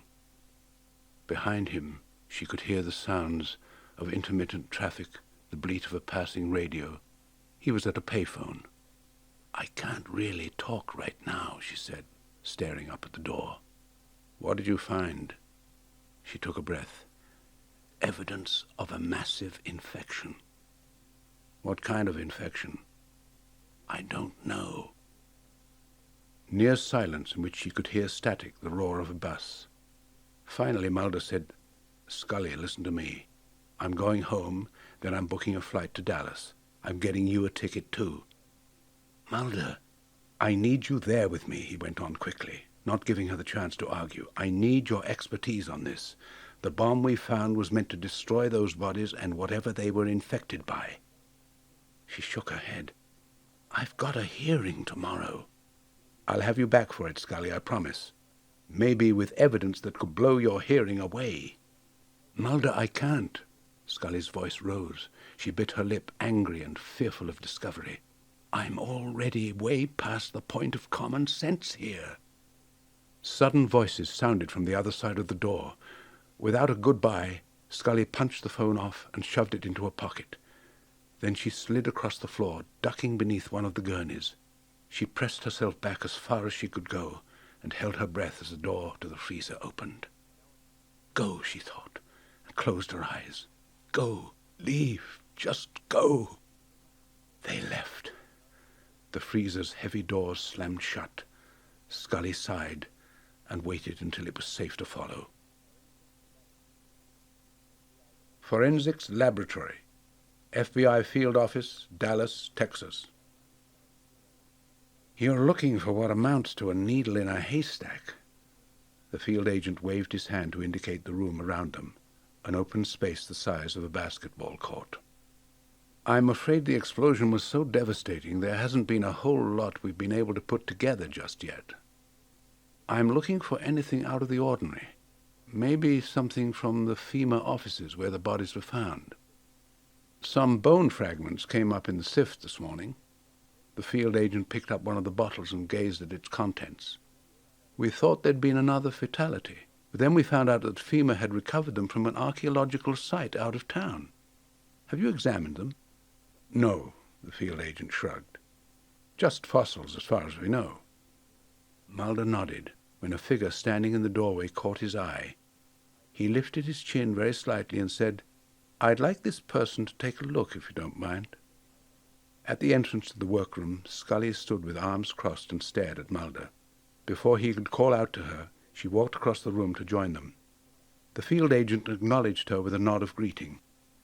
"Let me just see if I can lay my hands on what you're looking for," he said, heading off into the maze of detritus behind them.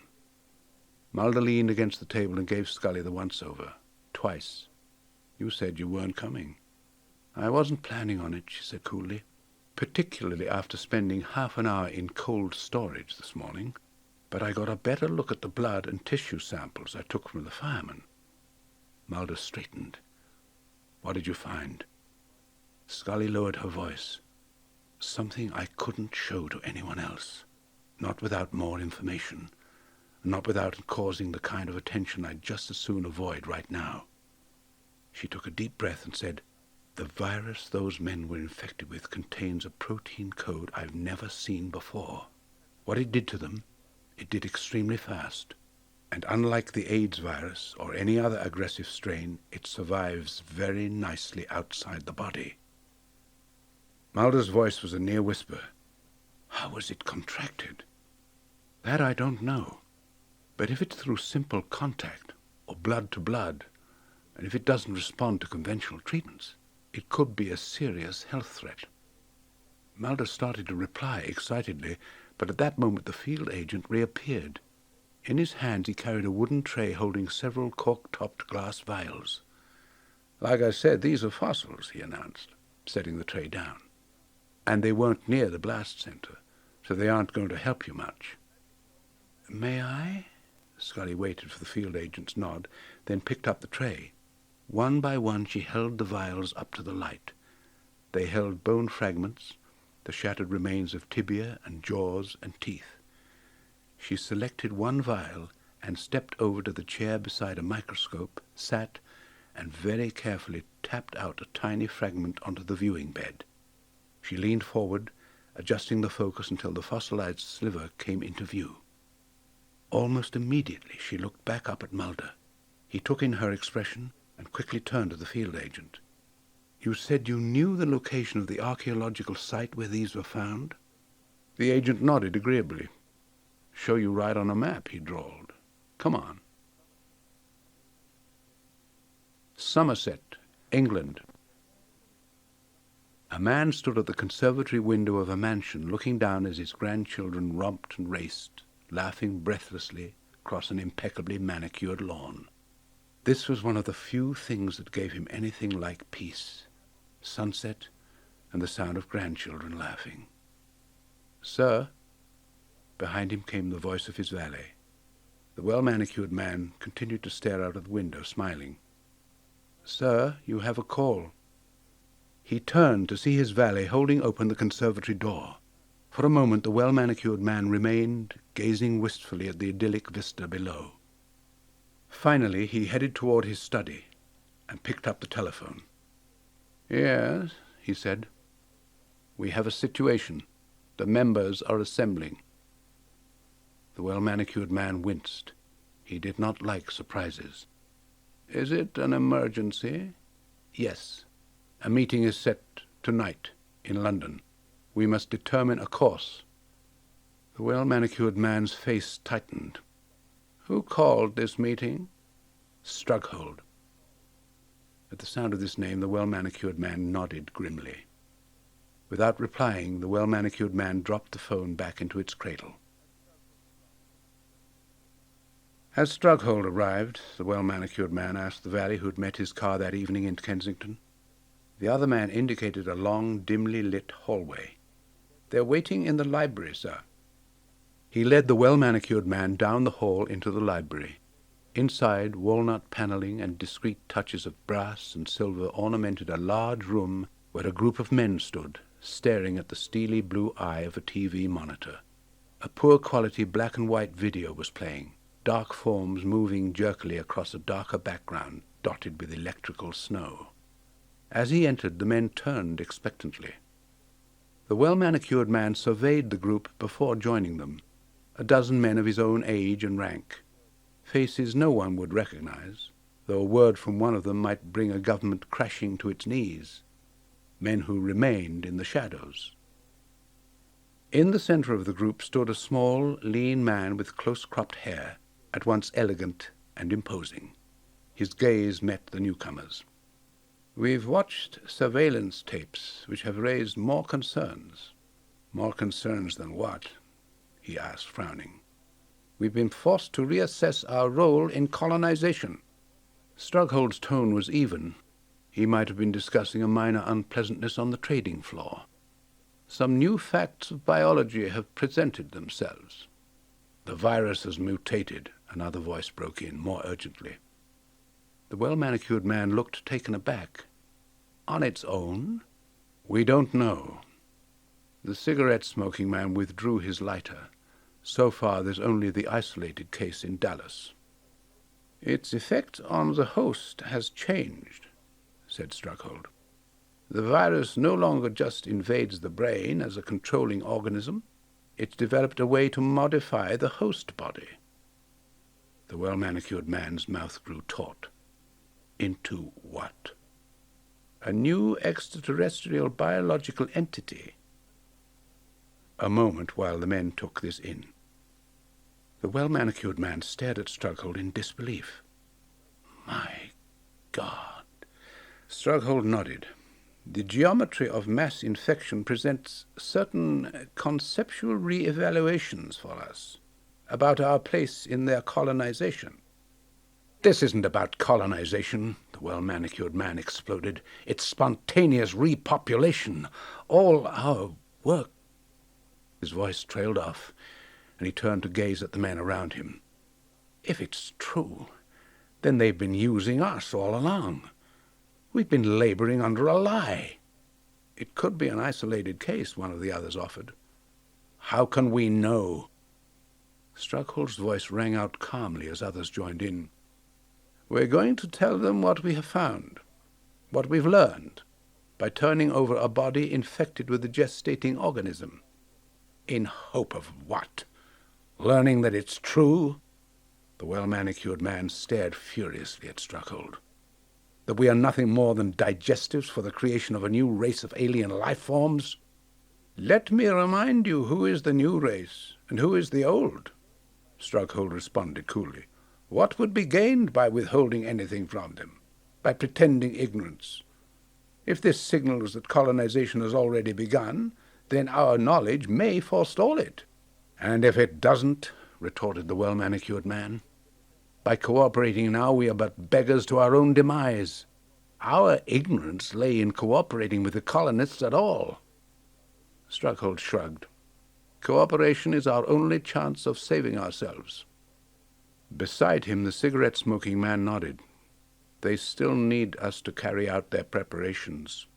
"We'll continue to use them as they do us," said Strughold, "if only to play for more time, to continue work on our vaccine." "Our vaccine may have no effect," cried the well-manicured man. "Well, without a cure for the virus, we're nothing more than digestives anyway." Strughold gestured at the TV, and the cigarette-smoking man pointed a remote at the monitor. The tape froze. The well-manicured man glanced at the screen to see a hospital corridor where Mulder and Scully were talking with a young naval guard. "There are complications." "Do they know?" "Mulder was in Dallas when we were trying to destroy the evidence," said the cigarette-smoking man. "He's gone back again now. Someone has tipped him off." "Who?" "Kurzweil, we think." "We've allowed this man his freedoms," interrupted Strughold. "His books have actually helped us to facilitate plausible denial. Has he outlived his usefulness to us?" "No one believes Kurzweil or his books," said the well-manicured man impatiently. "He's a toiler, a crank." "Mulder believes him," someone else said. "Then Kurzweil must be removed," said the cigarette-smoking man. "As must Mulder," pronounced Strughold. The well-manicured man shook his head angrily. "Kill Mulder, and we risk turning one man's quest into a crusade." Strughold turned on him with a look of icy malevolence. "We've discredited Agent Mulder, taken away his reputation. Who mourns the death of a broken man?" The well-manicured man met his gaze with one of challenging disdain. "Mulder is far from broken." "Then you must take away what he holds most valuable," said Strughold. He turned to stare at the monitor, where a woman's face now took up most of the screen. "The one thing in the world that he can't live without." Blackwood, Texas. "I don't know, Mulder." Scully shook her head, squinting into the glaring sunlight. In front of her, a children's playground rose from the otherwise barren earth, cheerful counterpoint to the surrounding Texas desolation. He didn't mention a park. Mulder paced from the swings to the jungle gym to the slide.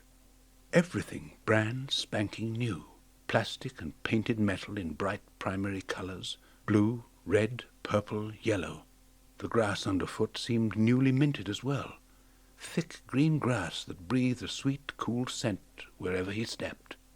"This is where he marked on the geological survey map, Scully." He jabbed at the folded paper in his hand.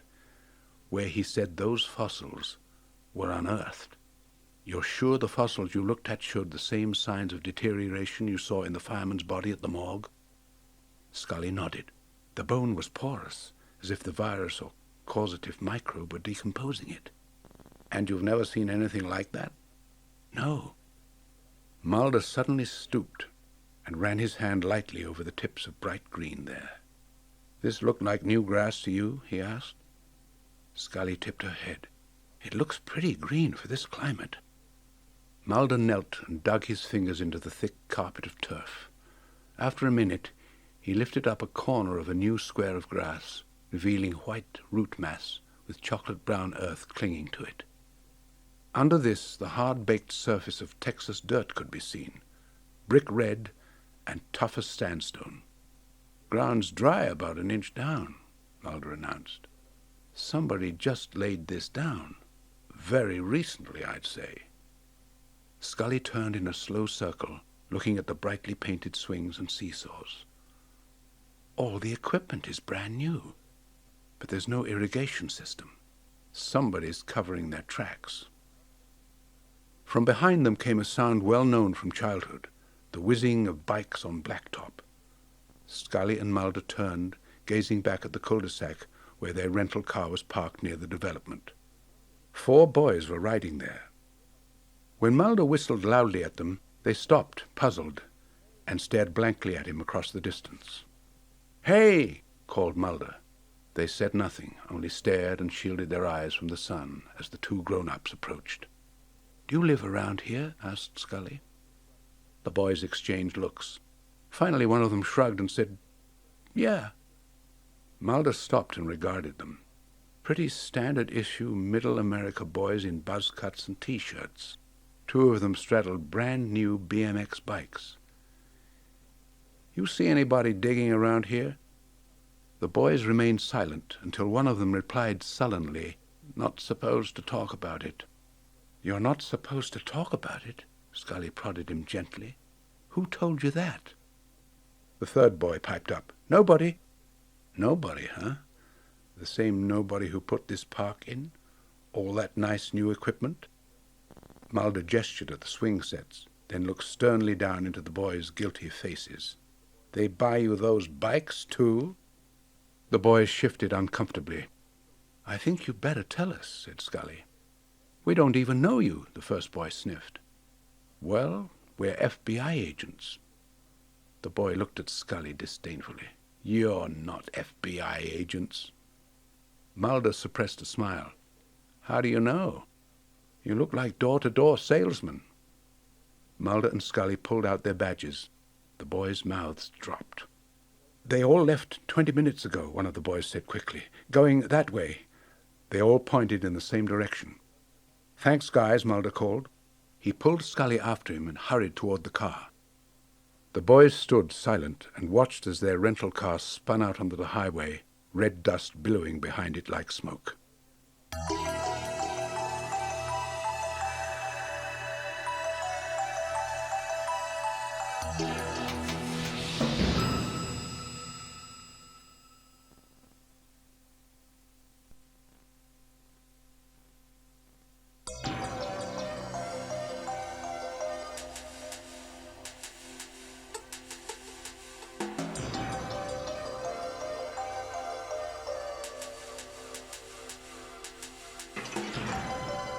Mulder hunched at the wheel, foot to the floor. The car raced on, passing few other vehicles. Beside him, Scully pored over the map, now and then looking out the window in concern. Unmarked tanker trucks, Mulder said as if to himself. What are archaeologists hauling out in tanker trucks? I don't know, Mulder. And where are they going with it?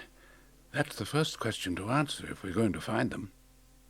They drove on, the sun moving slowly across the endless sky until it hung, a crimson disk, just above the horizon before them. It had been an hour since they had seen another car. Mulder eased his foot from the accelerator and let the car roll to a stop. In front of them was an intersection. Each road seemed to go absolutely nowhere. Nowhere north or nowhere south. For several minutes the car sat idling. Finally Mulder spoke, rubbing his eyes. Scully looked out her window to where the asphalt road angled off and disappeared into the twilight. We've got two choices, one of them wrong. A few more minutes of silence passed. Then Mulder pounded his foot on the gas. He drove quickly for hours. Outside the night sky glittered, nothing but stars as far as you could see, nothing at all. When the car began to slow, Scully felt as though she were being awakened from a dream and turned reluctantly from her window to gaze at what was before them. This is great, said Scully. This is fitting. She cocked her thumb at the sign. Some have tried, some have died. Turn back, no trespassing. What? Demanded Mulder. I've got to be in Washington, D.C. in 11 hours for a hearing, the outcome of which might possibly affect one of the biggest decisions of my life. And here I am standing out in the middle of nowhere, Texas, chasing phantom tanker trucks. We're not chasing trucks, Mulder said hotly. We're chasing evidence. Of what exactly? That bomb in Dallas was allowed to go off to hide bodies infected with a virus you detected yourself, Scully. They haul gas in tanker trucks. They haul oil in tanker trucks. They don't haul viruses in tanker trucks. Mulder stared obstinately into the darkness.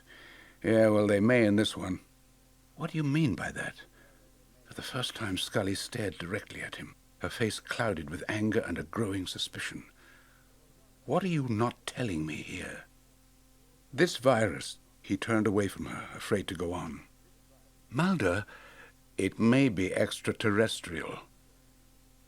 A moment while Scully gazed at him in disbelief. Then, I don't believe this, she exploded. You know, I've been here one too many times with you, Mulder. He kicked at a stone and looked at her, all innocence. Been where? Pounding down some dirt road in the middle of the night, chasing some elusive truth on a dim hope, only to find myself right where I am right now at another dead end. Her voice was abruptly cut off by the clanging of a bell. Blinding light strobed across their faces. In the sudden burst of light, A railroad crossing sign appeared to hang in the empty air. No swinging metal arms or gate, just that sign, an eerie warning in the wilderness. Mulder and Scully stared at it open-mouthed, then turned to gaze at a light burgeoning upon the horizon.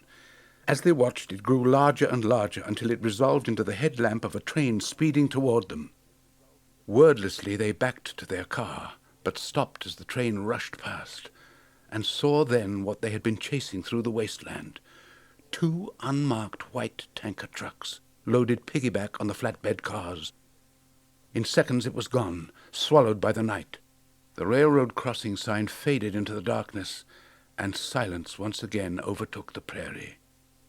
Mulder and Scully dashed madly back into their car. Headlights sliced through the darkness as Mulder swung the car into a hard turn, and the engine roared as they took off after the train. They followed it for a long time, the rails glowing faintly in the headlights as they arrowed straight into the night. Very slowly, the tracks began to follow a long, sloping, upward grade. The belly of the rental car scraped against rocks. The wheels jounced in and out of foot-high ruts, and still they drove on, chugging uphill. Until at last they could go no farther. The railroad tracks disappeared into a mountain, with not the slightest hint of what might lie on the other side of the tunnel. The car swung across the rails, tires spinning on the gravel bed, and came to a stop at the edge of a gorge. Scully and Mulder clambered out, pulling on their jackets against the chill bite of desert air. In the near distance, beyond the gorge on the other side of the mountain, a strange opalescent glow stained the air. "What do you think it is?" Scully asked in a low voice. Mulder jammed his hands in his pockets and shook his head. "I have no idea." They started toward it, stumbling as they climbed down the rough hillside. Before them a great plateau stretched as far as they could see, and at the edge of this rose what was illuminating the night. 2 gigantic glowing white domes that seemed to float in the darkness. Rolling to a stop beside them was the train that bore the unmarked tanker trucks. Mulder pointed. Scully nodded, and without speaking they continued down, sliding through loose scree and grabbing onto dried shrubs to keep from falling. Finally they reached bottom. Ahead of them stretched the high desert plateau. They moved more quickly now, just short of running, as they made their way across the waste. In the near distance something shimmered and rustled in the cold wind, and there was a grassy odor. But it wasn't until they were nearly upon it that the eerie glow from the domes revealed what lay before them. "Look!" breathed Scully in disbelief. In the half-light stretched acres and acres of cornfields, as incongruous in that desert as fresh water or snow-capped hills. Wind rippled through the stalks, corn tassels whispered, and Mulder and Scully walked slowly until they stood at the very edge of the field. They entered the field, walking one behind the other down a row lined with stalks that grew 2 or 3 feet above their heads. Scully shook her head. "This is weird, Mulder." "Very weird." He gazed to where the twin domes rose cloud-like above the distant edge of the field. "Any thoughts on why anybody would be growing corn in the middle of the desert?" Mulder flicked a fallen husk from his shoulder and pointed at the domes. "Not unless those are giant Jiffy-Pop poppers out there." They went on, the wind rattling the stalks as they passed row after row of corn like some landscape in a nightmare. But at last they reached the far perimeter of the field. Together they stepped out into the open air. In front of them, more vast than they could have imagined, were the 2 glowing domes. There was no evidence that anyone was guarding them. No vehicles, no sounds, no signs warning off trespassers. For a moment the 2 agents stood staring at the eerie structures. Then they hurried cautiously toward the nearer of the 2. A heavy steel door served as entrance. No lock, no alarm system. Mulder pulled it slowly and with some effort. It opened with a sucking sound, suggesting that the interior was pressurized. He shot Scully a curious look, then stepped inside, Scully at his heels. Immediately they both jumped, crying out as large fans overhead sent blasts of air down onto them. There was a thunderous roar, and they lunged ahead into the echoing stillness of the space beyond. "Cool in here," said Scully, shivering as she tugged at her jacket. She blinked. The dome was so painfully bright, it was as though daylight reigned in here, though she could see no lamps anywhere. Temperatures being regulated. For the purpose of what? Mulder let his head fall back so that he was staring directly overhead. A dizzying web of cross wires and cables was strung there, giving an overall impression of simplicity and some perfect unknown function. When he looked down, he saw a floor that was the earthbound counterpart to this high wire act, grey and flat, of metal or some sort of sturdy resinous compound, and utterly featureless. All around them the air was still, but as the two agents moved cautiously through the dome, they gradually became aware of a sound, a steady, resonating hum, almost an electrical hum, but with a slightly different vibration that Mulder couldn't quite put a name to, as though the air channeled some energy that pulsed at a higher or lower frequency than was humanly recognizable. They headed toward the middle of the vast open space, stepping with care on the grey surface underfoot, until they reached a dividing line where the floor gave way to the dome's epicenter, a space the size of a sports arena. Before them, laid out in a grid and low to the ground, was row after row of what looked like boxes, sides touching as though they were pieces in some mammoth puzzle or game board. Each was about 3 feet square with a dim pewter sheen. Mulder stepped very carefully onto one. It felt reassuringly solid, and after a moment Scully followed him, walking across the grid. "I think we're on top of something, a large structure," Scully said when they paused to look around. She stared down, frowning. It was apparent now that the boxes had louvered tops, but these were all firmly shut, so that whatever was inside could not be seen. She tapped gently at the box with her foot. "I think these are some kind of venting." Mulder stooped to rest his head against the top of one box, listening. "You hear that?" "I hear humming, like electricity. High voltage, maybe." She gazed overhead at the bizarre crosshatch of cables and struts and girders spanning the interior of the dome. "Maybe," said Mulder. "Maybe not." Scully pointed skyward. "What do you think those are for?" Above them, at the very top of the dome, were 2 huge louver vents corresponding to the smaller ones underfoot. "I don't know," said Mulder, scrambling back up again. Brow furrowed, he looked down and around, searching for something that might provide a clue. His gaze stopped when it came to the mysterious boxes underfoot. Something occurred to him then, something extremely unpleasant, something frightening. "Scully?" His partner continued to stare upward. "Yeah?" He grabbed her hand. "Run!" He pulled her after him, and she followed, not knowing why, heading for the door where they had entered, a good 100 yards away.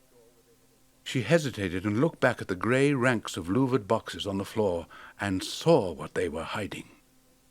One by one, the vents on each box opened, domino style, sliding back until their contents were exposed. And with a sound like a chainsaw ripping through new wood, bees emerged, thousands upon thousands of them, pouring from the boxes and streaming toward the open ceiling. Scully drew her hands before her face and turned, staggering after Mulder.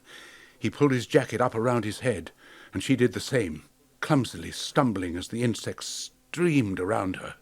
She could see bees clinging to her jacket, her legs, bees swarming so thickly in the air before her that it was like looking through dark gauze. "Keep going," Mulder shouted, his voice muffled by his sleeve. Scully lurched after him.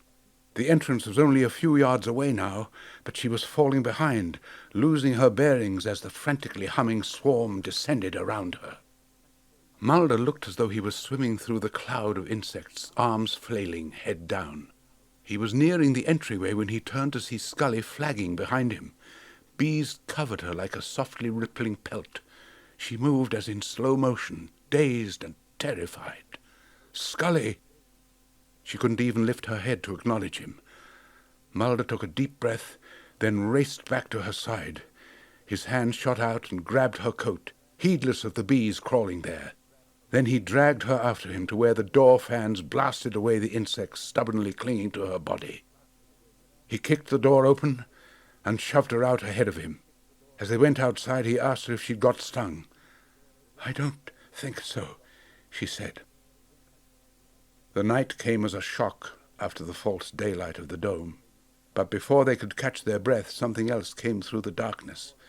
Not bees this time, but two blinding blades of light bearing down on them. The rushing whir of turbine engines filled the air as two unmarked helicopters came roaring from behind the other dome. They skimmed above the ground, searchlights blazing, headed right for Scully and Mulder. The agents fled, bolting out of sight just as the helicopters blasted over the spot where they had stood seconds before. They headed for the cornfields, darting in between the towering rows and knocking away any stalks or leaves that blocked their way. Directly overhead the choppers swooped, searchlights cutting through the corn rows like twin lasers. Mulder and Scully ran in and out of the rows, barely managing to avoid the beams. The helicopters crisscrossed the air above them like two great insects escaped from that other swarm, banking sharply as they searched the fields below. The wash from their propeller blades ripped through the cornstalks like a tornado, revealing anything that might be hidden within. In the field, Mulder gasped for breath as dust and pollen coated his mouth and nostrils. He staggered down another row, ducking as the searchlight beam swept just overhead but escaping detection. For the moment. He drew up beneath a broken cornstalk and coughed, covering his mouth, then looked around for Scully. She was gone. Desperation edged out fear as he plunged back into the row, shielding his eyes as he peered between the endless lines of corn. "Mulder!" She was somewhere ahead of him. Mulder crashed through the field, gasping when he saw one of the choppers hovering into view. "Scully!" he yelled. "Scully!" He kept calling her name as he ran. The chopper hung in the air for a moment, as though considering which way to go, then swung around and quickly, relentlessly bared down upon him. Before him the ranks of cornstalks thinned. A black ridge appeared, untouched by the helicopter's beams. The edge of the field. His heart pounded as he made a final effort, racing toward open ground. Behind him the chopper roared, cornstalks crashing in its wake. Mulder reached the end of the field and crashed out into the night. He staggered to a halt, breathing in huge gulps of air. For a moment he could think of nothing else, but then another helicopter thundered up from behind him. He turned and saw Scully a few feet away. "Scully!" "Mulder," she said, sprinting toward him. "Let's go." They broke into a run, racing side by side toward the hillside that hid their car. When they reached the hill, they climbed frantically, loose stones and dirt streaming down behind them. It was only when they reached the summit that they slowed and looked at each other in the darkness. Real darkness, starlit and ominously quiet. The helicopters had disappeared. "Where'd they go?" Scully coughed, wiping her eyes. "I don't know."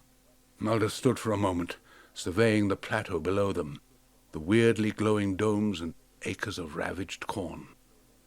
Then he turned and continued running, back to the bluff where their car was parked. Scully followed. The desert's uncanny silence hung over them as they finally reached the car. They rushed to it and jumped inside, Mulder twisting the ignition and pounding on the gas. It didn't start. "Shit," he groaned, and turned the key again. Nothing. Waited and did the same. Still nothing. Again and again he tried, frantically now, while Scully looked back through the rear window. "Mulder!" From behind the bluff rose one of the black helicopters. Suddenly the car's engine roared into life. Mulder threw it into gear and spun out, tires screaming as he turned the car and sent it churning back down the hillside without turning on the lights. Scully stared back breathlessly, waiting for the helicopter to give chase. It did not. It hovered for a few seconds. Then, as silently as it had appeared, it banked and flew off into the night. FBI Headquarters, Washington, D.C. Assistant Director Walter Skinner stuck his head in the hearing room. "She's coming in," he said wearily. Skinner withdrew to let Scully pass. She had on the same clothes she'd been wearing for 2 days now, and she brushed surreptitiously at the stubborn bits of cornstalk and pollen that clung burr-like to her jacket. As she entered, she dipped her head, smoothing out her hair as she approached the table, then looked up to give the hearing committee a chastened look as she took her seat. Skinner came in behind her and joined the others at the table. "Special Agent Scully," Cassidy began, reshuffling her papers. "I apologize for making you wait," Scully broke in. She shot Assistant Director Cassidy a polite look. "But I've brought some new evidence with me." "Evidence of what?" Cassidy asked sharply. Scully reached into the satchel at her feet and pulled out a vinyl evidence bag. She gazed at it reluctantly. When she finally spoke, her tone was anything but confident. "These are fossilized bone fragments I've been able to study, gathered from the bomb site in Dallas." Cassidy scrutinized her coolly, but she didn't take note of the other things Scully had brought back with her from Texas. Beneath the young agent's mass of auburn hair, a bee crawled, as though stretching its legs from the long journey. It hovered momentarily against the navy fabric. "You've been to Dallas?" Scully met the other woman's challenging gaze. "Yes." "Are you going to let us in on what exactly you're trying to prove?" "That the bombing in Dallas may have been arranged to destroy the bodies of those firemen so that their deaths and the reason for them wouldn't have to be explained." Unnoticed, the bee disappeared from sight again beneath the collar of Scully's suit jacket. Cassidy's eyes narrowed. "Those are very serious allegations, Agent Scully." Scully stared at her hands. "Yes, I know." "Will you wait outside for a moment, Agent Scully? We need to discuss this matter." Very slowly, Scully stood. She picked up her satchel and walked to the door, glancing back in time to see the look Skinner gave her, a look compounded equally of sympathy and disappointment. Casey's Bar, Southeast Washington, D.C. It was late afternoon when Fox Mulder pushed open the door to Casey's. When Mulder sat down next to the old man, he jumped, then quickly leaned over to grab the agent's hand. "You found something?" Kurzweil wheezed. "Yes, on the Texas border. Some kind of experiment. Something they excavated was brought there in tanker trucks." "What?" "I'm not sure. A virus—" "You saw this experiment?" Kurzweil broke in excitedly. Mulder nodded. "Yes, but we were chased off." "What did it look like?" "There were bees and corn crops." Kurzweil stared at him, then laughed with nervous delight. Mulder opened his hands in a helpless gesture. "What are they?" The doctor slid from his seat. "What do you think?" Mulder looked thoughtful. "A transportation system," he said at last. "Transgenic crops. The pollen genetically altered to carry a virus." "That would be my guess." "Your guess?" Mulder exploded. "You mean you didn't know?" Kurzweil didn't reply. Without looking back, he headed for the back of the bar. Mulder gaped, then hurried after him, as the few other patrons turned to see what the commotion was. He caught up with Kurzweil near the bathrooms. "What do you mean, your guess?" he demanded. Kurzweil said nothing and continued to head for the back door. With a frustrated sound, Mulder collared him, yanking the older man so that the two were inches apart. "You told me you had the answers." Kurzweil shrugged. "Yeah, well, I don't have them all." "You've been using me." "I've been using you?" Now it was Kurzweil's turn to sound offended. "You didn't know my father." The doctor shook his head. "I told you, he and I were old friends." "You're a liar," Mulder spat. "You lied to me to gather information for you, for your goddamn books, didn't you?"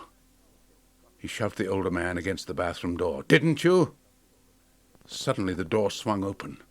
A man hastily exited, making his way between them. As he did so, Kurzweil broke away and hurried out the back door. Mulder stared after him, then quickly followed. "Kurzweil!" He blinked in the blaze of afternoon light, looking around in vain for his prey. After a moment he sighted him, and Mulder took off. "Hey!" When he came up alongside Kurzweil, the older man turned on him with unexpected ferocity. "You'd be shit out of luck if not for me," he gasped, pushing at Mulder's chest.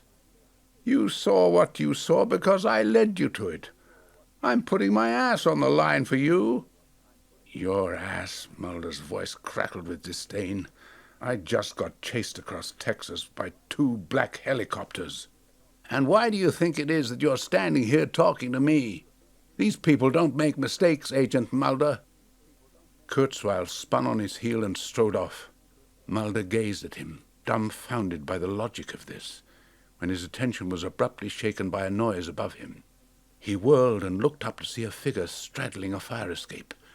A tall man, only his legs and feet clearly in sight. But it was obvious he had been watching them. As Mulder moved back to get a better view, the man turned and stared down at him, then ducked into an open window and disappeared. It was only a glimpse, but something about the figure was familiar. His height, the close-cropped hair. Mulder frowned and ran a hand wearily across his forehead, then hurried down the alley after Kurzweil. He was gone. For several minutes Mulder walked around, searching for any sign of the familiar raincoat and stooped grey head. But finally he had to admit it. Kurzweil had given him the slip. When he reached his apartment, Mulder jammed the key into the lock and hurried inside, forgetting to close the door behind him.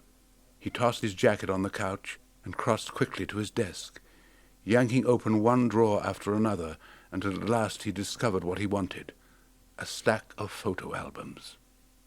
One after another he opened them, glancing at the Polaroids and faded 4x5s in their plastic sleeves, and then dropping each book on the floor. Until he found it. An album with peeling daisy decals on the cover, its contents spilling out as he tore it open. Inside, page after page of photos taken during his wonder years. And there, alongside pictures of his parents and cousins he hadn't seen in decades, a family barbecue. His father at the grill, smiling.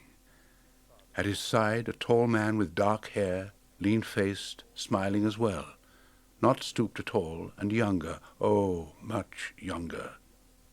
Alvin Kurzweil. A knock shattered his reverie. Mulder turned, dazed, and looked up to see Scully standing in the open door of his apartment.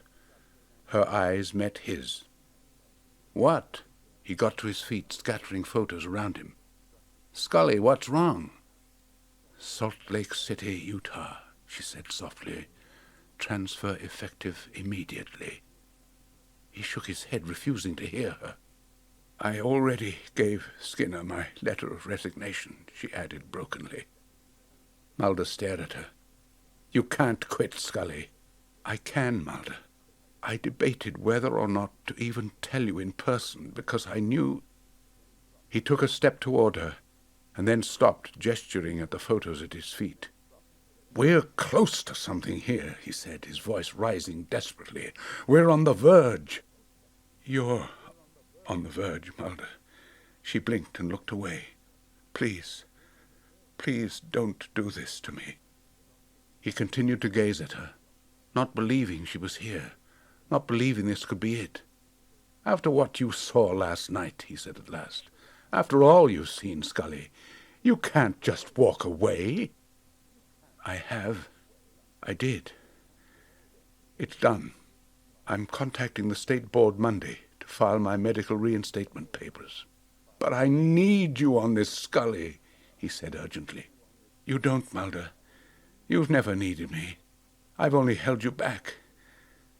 She forced herself to look away from him, biting her lip to keep herself from crying. She turned and started for the door. "I've got to go."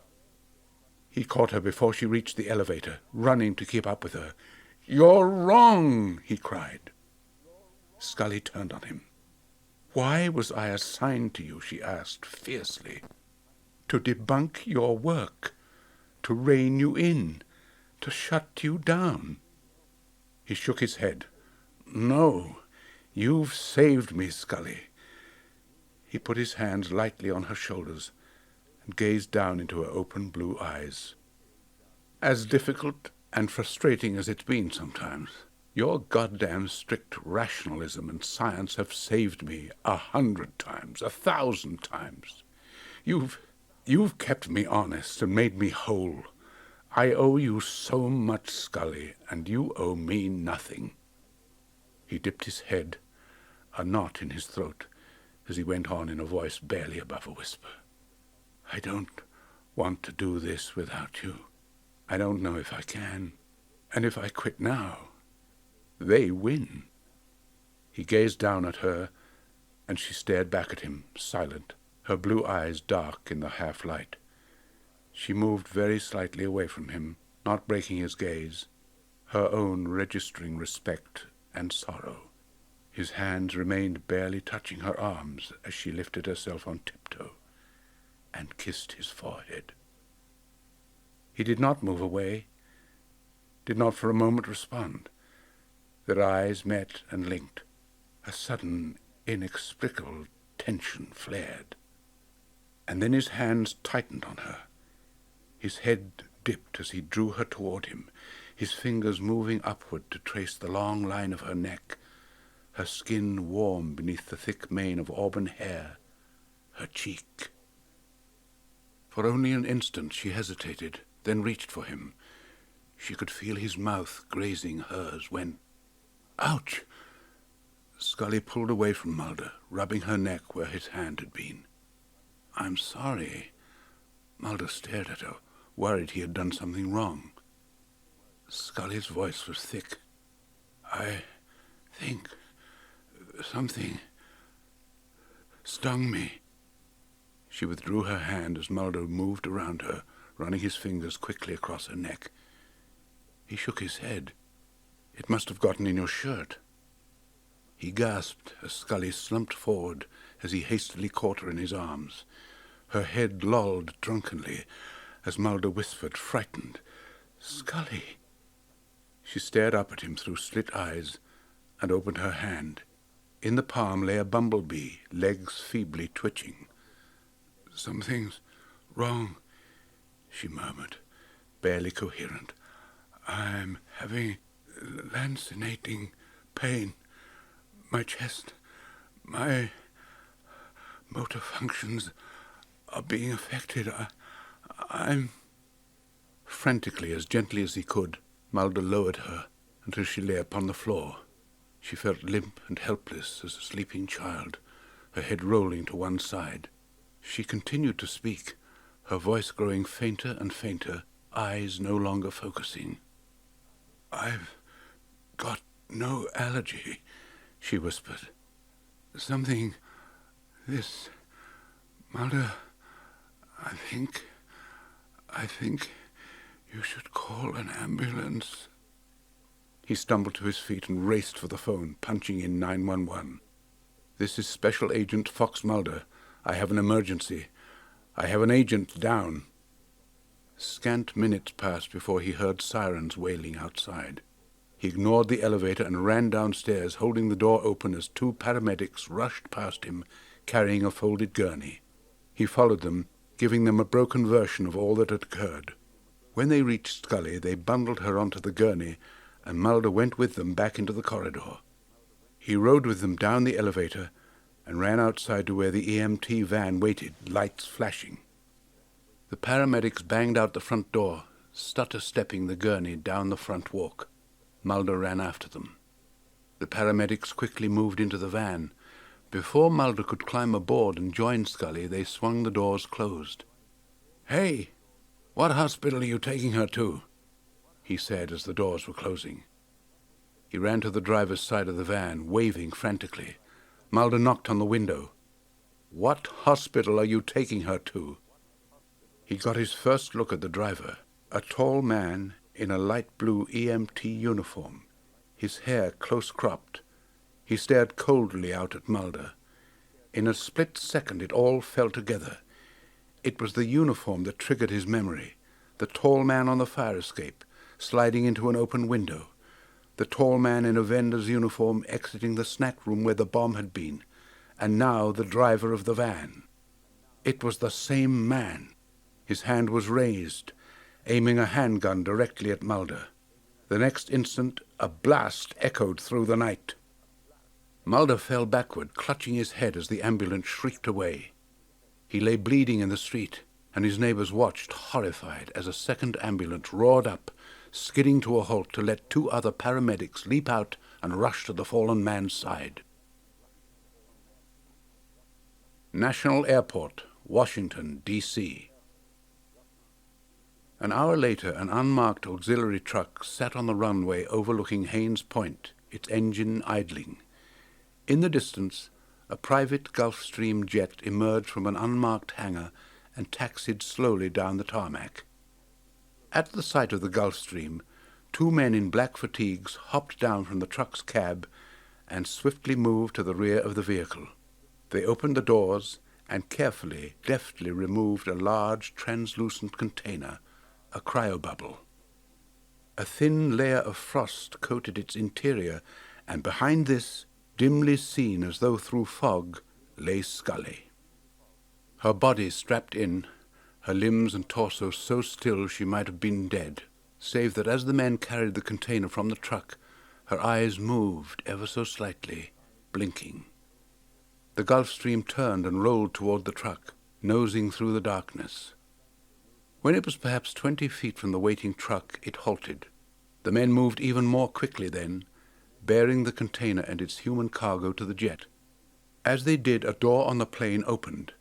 Steps unfolded down to the runway, and a moment later a man appeared. He stood at the top of the stairs, watching, then withdrew a pack of cigarettes from his jacket and lit one. He stood there for a minute, smoking, as the men brought the container to the cargo hold and loaded it inside. When they were finished, the men turned and hurried back to the truck.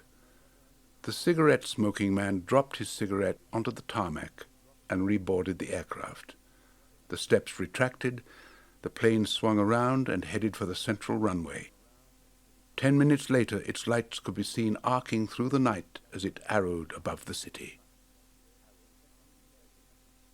Intensive Care Unit, George Washington University Medical Center, Washington, D.C. "Hey, Mulder."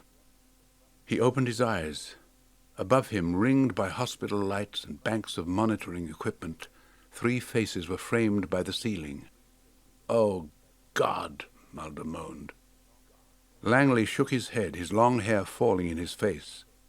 "What's wrong?" Beside him, the diminutive Frohike and Byers, courtly as ever, gazed at the agent in concern. "Tin Man," Mulder whispered in amazement, staring first at Byers, then Langley. "Scarecrow." He raised his head slightly, indicating Frohike. "Toto." He winced, then sat up, gingerly rubbing his face and frowning at the bandage there. "What am I doing here?" "You were shot in the head," Byers explained in a low voice. "The bullet broke the flesh on your right brow and glanced off your temporal plate." Mulder ran a finger over the bandage. "Penetration, but not perforation," he said woozily. Langley nodded. 3 centimeters to the left, and we'd all be playing harps. "They gave you a craniotomy to relieve the pressure from a subdural hematoma," Byers went on. "But you've been unconscious since they brought you in." "Your guy Skinner's been with you around the clock," said Frohike. Langley broke in. "We got the news and made a trip to your apartment. Found a bug in your phone line and one in your hall." Frohike held up a small vial containing a bumblebee. Mulder stared at it, eyes widening as his memory flooded back. Scully had a violent reaction to a bee sting. "Right," said Byers, "and you called 911, except that the call was intercepted." Mulder shook his head. They took her. He pushed the covers off, moving shakily as he tried to swing his legs to the ground. As he did so, the door to his room opened a bit. Assistant Director Walter Skinner peeked in, his expression changing from concern to surprise when he saw Mulder standing up. "Agent Mulder!" Mulder looked up, nearly losing his balance in the process. "Where's Scully?" he asked thickly. Langley grabbed his shoulder to keep him from falling. Skinner came into the room, carefully shutting the door behind him. He crossed to Mulder's side and regarded him for a long moment before saying flatly, "She's missing. We've been unable to locate her or the vehicle they took her in." "Whoever they are." Mulder's voice shook, and Langley tightened his hold on him protectively. "This goes right back to Dallas. It goes right back to the bombing." Skinner nodded. "I know." At Mulder's stunned look, he went on. "Agent Scully reported your suspicions to OPR. On the basis of her report, I sent Tex over to Michaud's apartment. They picked up residues on his personal effects, and analysis showed the residue was consistent with the construction of the vending machine device in Dallas." Mulder sat back down on the bed, his head reeling. "How deep does this go?" "I don't know." For a minute, Mulder just sat there, taking it all in. When he lifted his head again, he saw a figure momentarily framed in the small window of the room door. A man in a suit, casting a furtive glance into where Mulder, Skinner, and the lone gunman were gathered. The stranger stared at them, then hurried off. Mulder quickly turned back to Skinner. "Are we being watched?" "I'm not taking any chances." Mulder nodded. He pulled tentatively at the bandage on his head, grimaced, and then peeled it away, revealing the still livid wound. He tossed the bandage away and looked at one of the lone gunmen. "I need your clothes, Byers." Skinner frowned. "What are you doing, Agent Mulder?" Already Mulder was undoing his hospital gown, angling himself behind Frohike as he ducked toward the bathroom. "I've got to find Scully." "Do you know where she is?" asked Frohike. "No." Mulder dropped his hospital gown and motioned anxiously at Byers. "But I know someone who might have an answer." Casey's Bar, Southeast Washington, D.C. Fox Mulder barreled through the front door of Casey's, looking around frenziedly for Kurzweil. There was no sign of Kurzweil anywhere. Mulder sighed, ran his hand through his hair, and hurriedly made his way to the back to the doctor's usual booth. It was empty. Mulder sucked his breath in, fighting real panic. He turned and ran to the dank hallway where the bathrooms were, edging by a knot of laughing women, and burst out into the alley. A town car sat idling on the cobblestone pavement. At its rear, a tall, beautifully dressed man and his uniformed driver were arranging something in the car's trunk. As Mulder stared, they closed the trunk. The elegant man looked up and said in greeting, "Mr. Mulder." Mulder's hands clenched. "What happened to Kurzweil?" The well-manicured man shrugged offhandedly. "He's come and gone." He started toward Mulder, and Mulder backed away, still breathing hard. "Where's Scully?" The well-manicured man stopped a few feet in front of him. He took in Mulder's shoes, the 2 short trousers, and ill-fitting jacket borrowed from Byers. After a moment he looked up and said, "I have answers for you. Is she alive?" "Yes." The well-manicured man hesitated, then said, "I'm quite prepared to tell you everything, though there isn't much you haven't already guessed." Mulder's throat felt tight. "About the conspiracy?" "I think of it as an agreement," the other man said lightly. "A word your father liked to use." Mulder took a step toward him. "I want to know where Scully is." The well-manicured man nodded. Mulder tensed as he reached into his jacket pocket and removed a thin envelope of dark green felt. The well-manicured man weighed it in his palm, then said, "The location of Agent Scully and the means to save her life. Please." He gestured toward the car, where the driver stood holding the back door open. Mulder hesitated, then stepped toward it. He moved past the well-manicured man and slid into the seat. The older man got in after him and closed the door. He motioned at the driver, and the town car pulled away. Mulder sat bolt upright, looking guardedly from the man beside him to the driver, who returned his gaze in the rearview mirror. Without a word, the well-manicured man handed Mulder the small felt envelope. "What is it?" Mulder asked. "A weak vaccine against the virus Agent Scully has been infected with. It must be administered within 96 hours.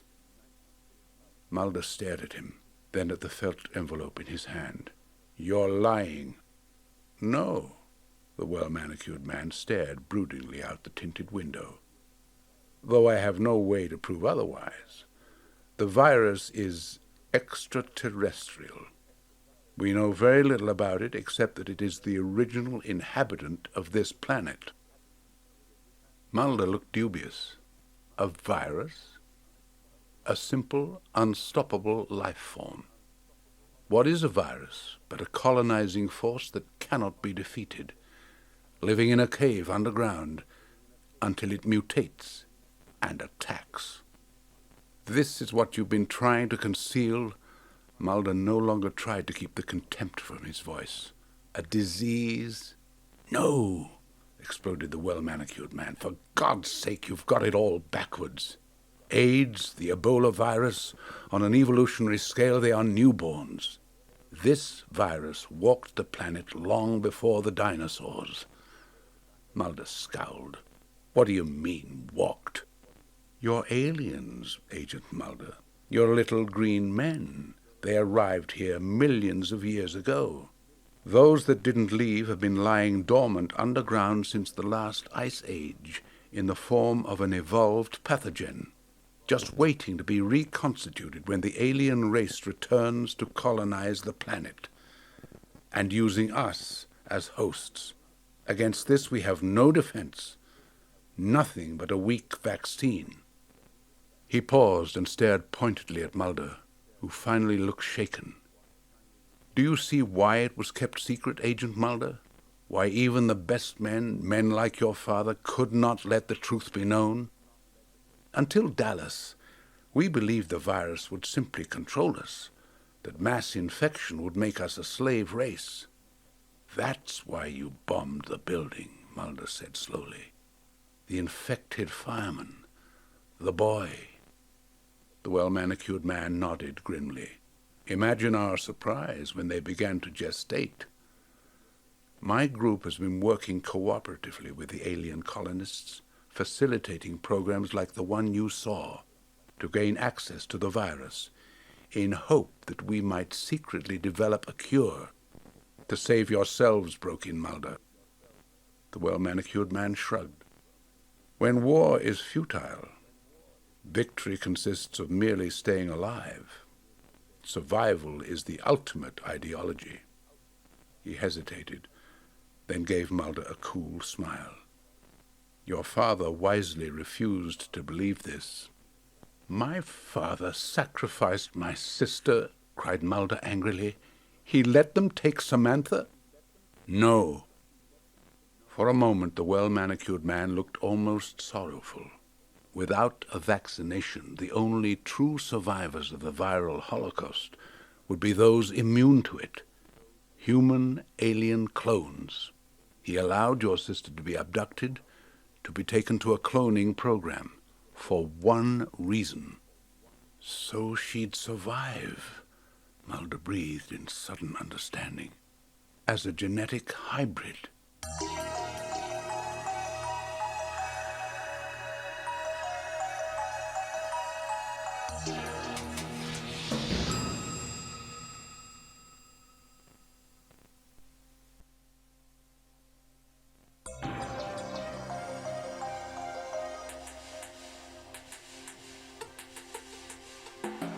The well-manicured man nodded. "Your father chose hope over selfishness. Hope in the only future he had, his children. His hope for you, Agent Mulder, was that you would uncover the truth about the project, that you would do everything you could to stop it, that you would fight the future. He fell silent. On the other side of the back seat, Mulder sat stunned, feeling as though all at once his destiny had been validated, or maybe simply justified. "Why are you telling me this?" he said at last. The well-manicured man stared at his hands for a long time before replying. "For the sake of my own children. Nothing more, nothing less. Once they learn what I've told you, my life will be over." He raised his head, and Mulder looked up to see the driver staring back at them from the rear-view mirror. At their notice, he quickly brought his attention back to the road, and Mulder asked, "What happened to Dr. Kurzweil?" "His knowledge became too great for his indiscretion. As your father knew, some things need to be sacrificed to the future." You murdered him," Mulder said in shocked disbelief. When the well-manicured man said nothing, Mulder grabbed his door handle. "Let me out! Stop the car!" The well-manicured man gestured at the front seat. "Driver?" Slowly the limo pulled to a stop. Mulder jimmied the door handle. It was locked. He whirled to challenge his captor and found himself looking down at a handgun resting carefully, almost casually, on the other man's leg. Its barrel was aimed directly at Mulder's chest. "The men I work with will stop at nothing to clear the way for what they believe is their stake in the inevitable future," the well-manicured man said as Mulder recoiled. "I was ordered to kill Dr. Kurzweil." Mulder backed against the door as in one fluid motion the other man lifted the gun. "As I was ordered to kill you." But before Mulder could cry out, the well-manicured man whirled and shot the driver in the head. Mulder stared horrified at the man holding the gun beside him. "Trust no one, Mr. Mulder," said the well-manicured man matter-of-factly. Mulder looked at him, expecting to be next, but the well-manicured man only opened the door and stepped from the town car. He stood in the desolate street and held the door open for Mulder, who was still frozen in his seat. "Get out of the car, Agent Mulder." "Why? The upholstery is already ruined." "Get out!" Taking a deep breath, Mulder joined him on the asphalt. He looked down at the felt envelope in his hand. The well-manicured man stared at him with an intensely somber look, still grasping the handgun. "You have precious little time, Agent Mulder. What I've given you, the alien colonists don't know it exists, yet. You have in your hand the power to end the project, to take what is most valuable from them. I need to know how," Mulder cried. "The vaccine you hold is the only defense against the virus. Its introduction into the alien environment may have the power to destroy the delicate plans we've so assiduously protected for the last 50 years. May?" Mulder clutched the envelope and shook his head. "What do you mean, may?" "Find Agent Scully. Only then will you realize the scope and grandeur of the project, and why you must save her, because only her science can save you. Now go." Mulder did, walking quickly away from the car, then hastening into a run, looking back over his shoulder as he fled.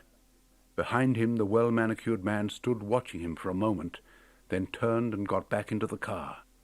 He shut the door, and Mulder had the faintest glimpse of movement behind the tinted glass. Seconds later, the car exploded. Mulder's voice was drowned by the roar of flames shooting up from the vehicle. The impact wave knocked him to the ground. He lost his grip on the precious envelope, and it briefly flew from his hand into the darkness. Gasping, he struggled to his feet and reached out for the little dark green rectangle, its contents spilling onto the street. The light from the blazing car touched what was there, a syringe, small glass ampule miraculously undamaged, and a tiny piece of paper with numbers meticulously written on it. Base 1, south 833 degrees latitude, east 633 degrees longitude, 326 feet. Mulder picked up the envelope and its contents. Pole of inaccessibility, Antarctica, 48 hours later. The ice was so vast and colorless that it blended into the sky, so that there was only white, endless, eternal, terrible. Inside the cab of the snow tractor, Mulder's breath turned to vapor thick and white as smoke. He maneuvered the tractor to a stop, reached for the handheld global positioning satellite monitor to check his position. He squinted as numbers scrolled across the GPS monitor screen. They told him that he had reached his coordinates. Glancing at the dashboard, he saw that the gas gauge hovered just above E. He checked the GPS device one more time, then reached for the door latch and stepped outside. He trudged across the ice. He began a long, laboring ascent of a gentle grade, now and then sliding and catching himself by digging hands or heels into the soft new snow. When he reached the top of the incline, he dropped to his knees, instinctively ducking his head. Below, spread out across the plain like some misplaced vision of a space colony, was an ice station, surrounded by tractors and snowcats and snowmobiles.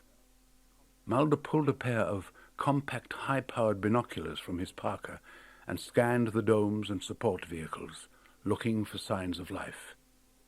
None, until he let his sight linger on the most distant dome. "Bingo," he whispered. There, jolting over the ice fields, was another snow tractor. It crept across the barren landscape toward the ice station, coming to a halt beside one of the domed buildings. For several minutes the vehicle sat there, and then a door opened on the dome, and a man emerged wearing a parka and a fur hat. The man stood on the doorstep for a moment, his face obscured by a cloud of gray vapor. Then he tossed something into the snow and walked to the vehicle. The cigarette-smoking man. Mulder watched as he yanked on the door of the snow tractor and clambered inside.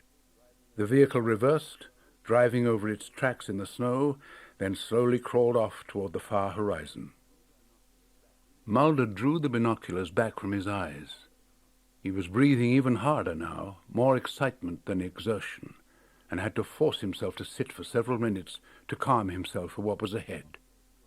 Finally, he pocketed the field glasses, stumbled to his feet, and started down the far side of the slope toward the ice station.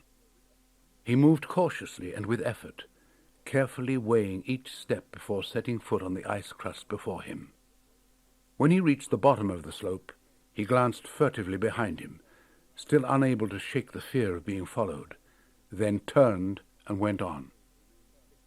Mulder's gaze remained fixed on the domes. Ahead of him, the ice station very gradually grew larger as he approached, until the domes loomed up against the cloud-streaked sky. He had only a few hundred yards left to go, when with a cry he stumbled. Beneath one boot the ice crust gave way. The ice collapsed under him. He fell, landing on his back.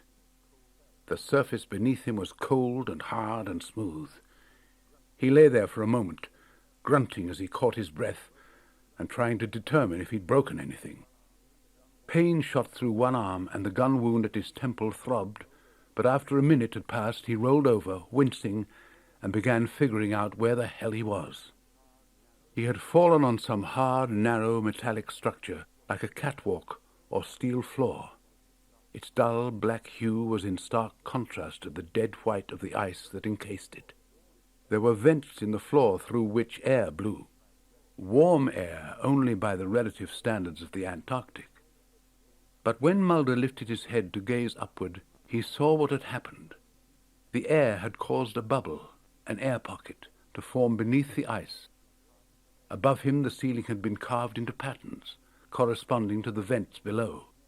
Where he had fallen through, the ice had softened and melted enough that it at last gave way at his tread. He rose to his knees. the air from one of the vents blowing onto his face. The vent was open, with no protective grate or covering, and big enough for a man to crawl into. Mulder pulled off the hood of his parka and his gloves and looked deep into the vent, then back up the hole he'd fallen through. No way back up there, and nothing around him but solid ice. He gazed back at the vent. It was his only choice. He took a deep breath, then pulled himself forward into the darkness. Inside the vent was cold and pitch black, its sides corrugated to give him easy purchase. He moved cautiously, feeling ahead of him as the ribbed corridor snaked downward until a pinprick of light appeared. Several more minutes of creeping, and he had reached the end, another vent opening into God knows what.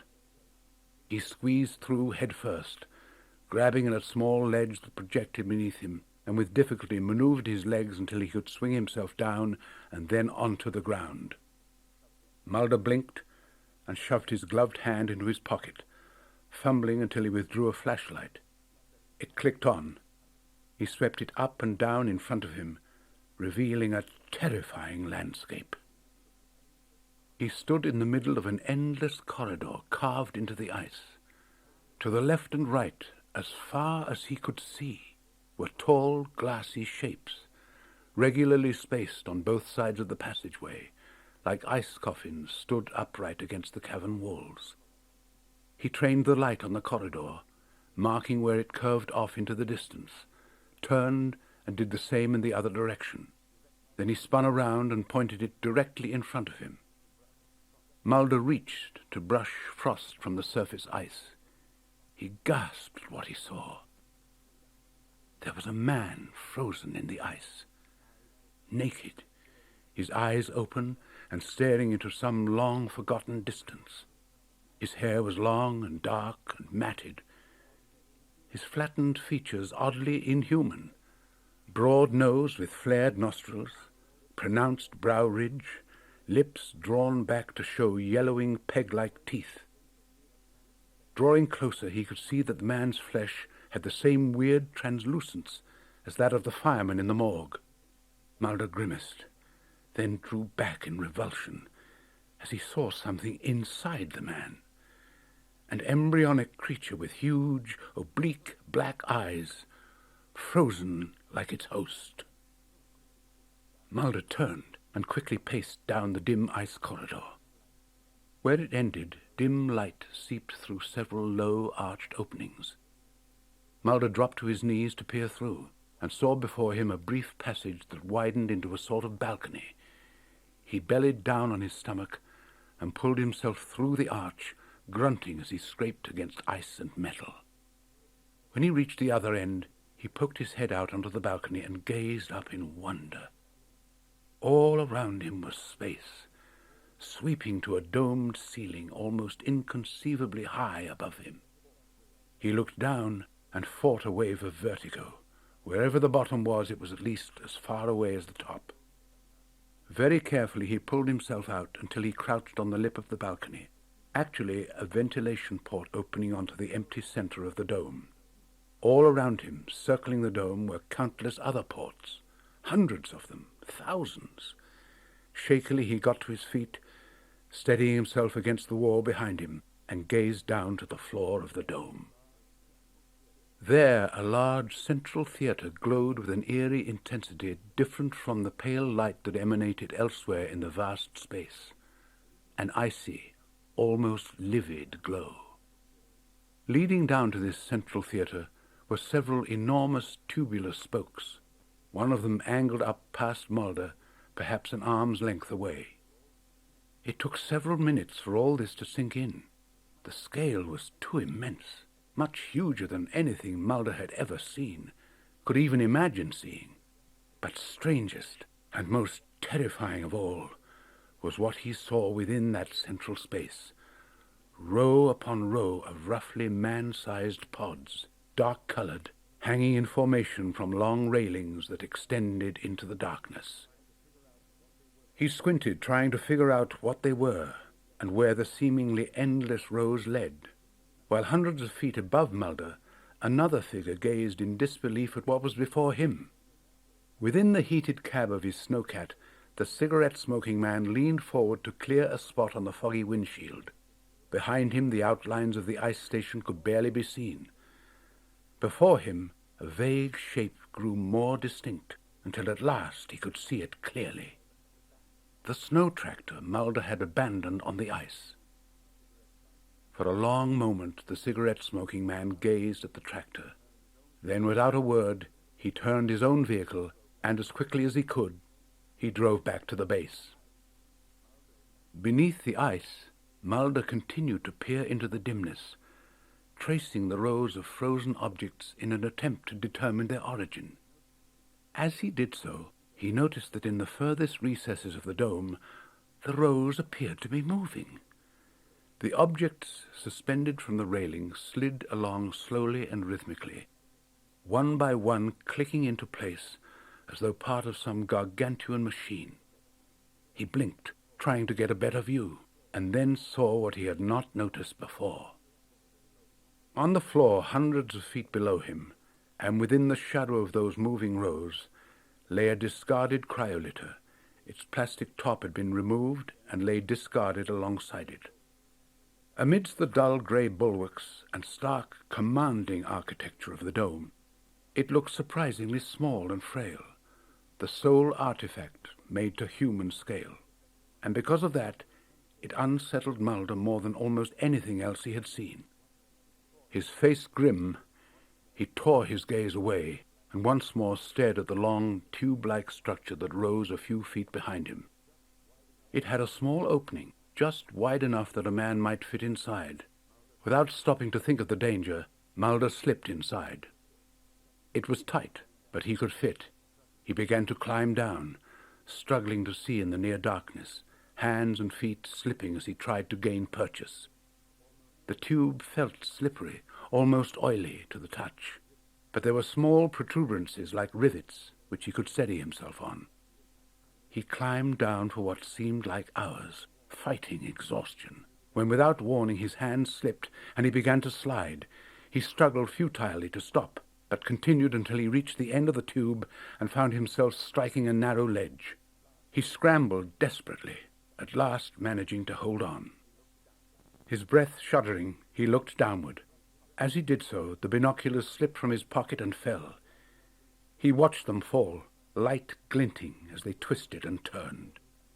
He waited for the sound of their impact, waited, and then held his breath to make sure he wouldn't miss the sound of them hitting bottom. He heard nothing.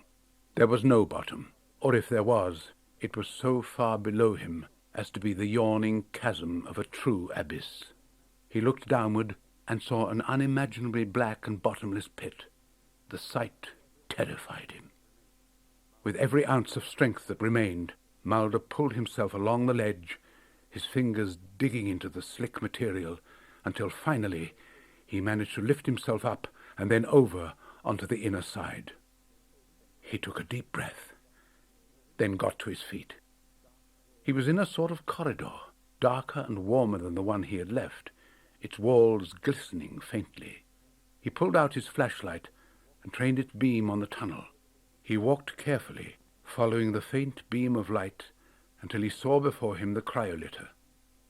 He approached it hesitantly, and when he reached it, he stood for a long moment.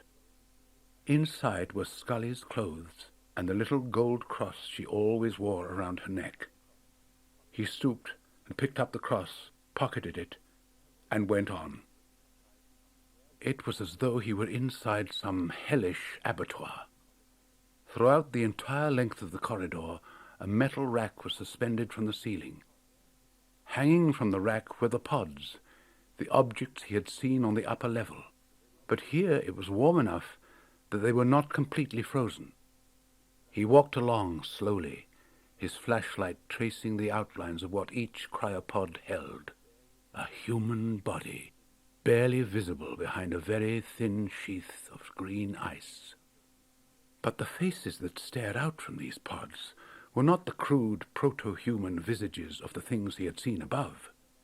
These were men and women like himself, Each had a disturbingly organic-looking tube protruding from his or her mouth. Their eyes were wide, gazing out with blind, confused horror, as though they still looked upon whatever dreadful apparatus had frozen them alive. Wrapped with dread, Mulder walked alongside this malign carousel, staring at first one face, then another, trying not to admit to himself, even now, what he was looking for, who he was looking for, until he saw her. "Oh, Christ," he whispered. He drew up short in front of a wall of green ice. There, within one of the frozen cysts, her features unmistakable, was Scully. Her russet hair rimmed with snow, her eyes turned heavenward. A tube protruded from her mouth, and she had a look of horror on her face. Fighting his own horror, Mulder struck the cryopod with his flashlight, smashing it against the icy covering again and again. Nothing. Remembering the cryolitter in the distance, he ran to it, grabbed one of the oxygen tanks from its lid, and raced back to Scully. Grunting with effort, he raised the tank and drove it repeatedly against the cryopod. With a muffled crack, the pod shattered. Ice and slush pooled onto the ground, and for the first time he saw Scully clearly, her body shrouded with frost.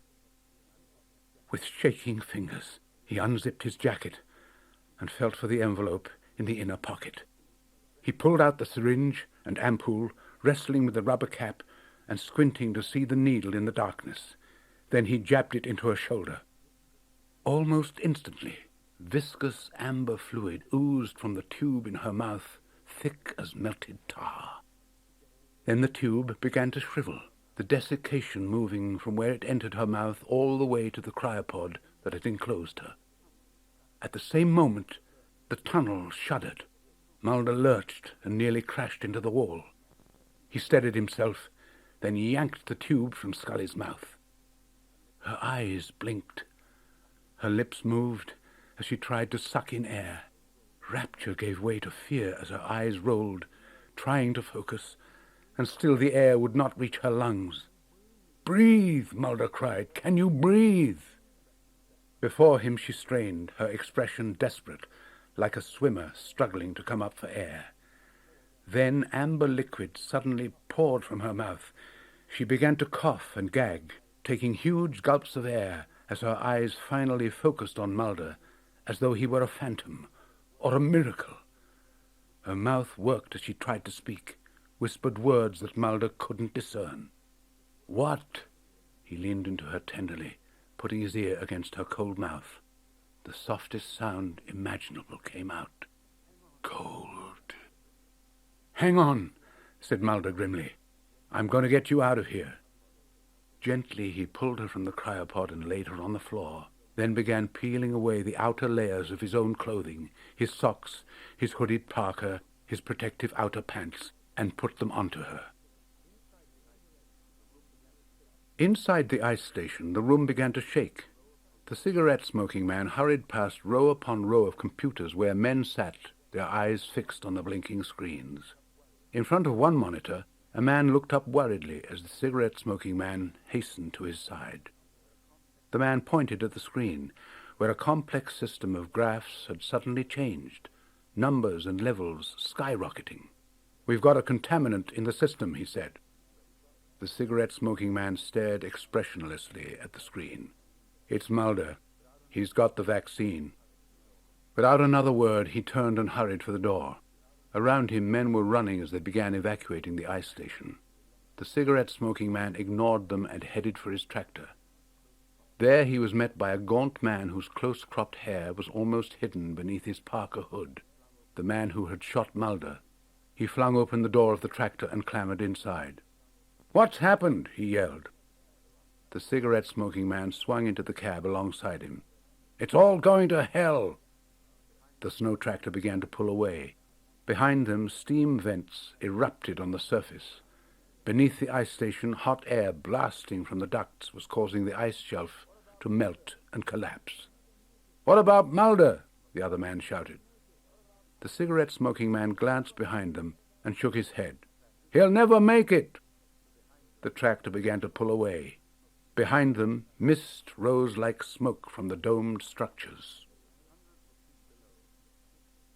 Hundreds of feet below, the narrow passages of the buried spaceship filled with foggy condensation. Mulder swung his flashlight before him, trying vainly to pierce the mist with its feeble beam. In his arms was Scully, her limp body poised awkwardly in a fireman's carry.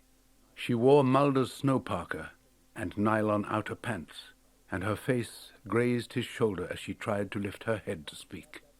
"Scully, reach up and grab that vent." She did not respond. He looked downward and saw that she had lost consciousness. With gentle urgency, he laid her on the floor. "Scully, come on. Breathe." He straddled her, palms flat against her chest, as he pumped hard, forcing air into her. 1, 2, 3. He leaned down and put his mouth against hers, feeling how cold her lips were and her cheeks. He breathed into her, turning his head away and listening for the telltale gurgle of air in her lungs. Nothing. He pumped her chest again, his movements growing more and more frantic as her eyes bulged and her face darkened from scarlet to nearly purple. 1, 2, 3. His mouth against hers, breathing, his ear against her chest. Still nothing. Behind him, unseen, the embryonic creatures thrashed within their hosts as the ice around them began to fall in chunks to the floor. At the sound, Mulder turned and saw them striving to escape, and realized their urgency was even greater. With new haste, Mulder continued CPR, oblivious to anything but Scully. Abruptly he drew back from her.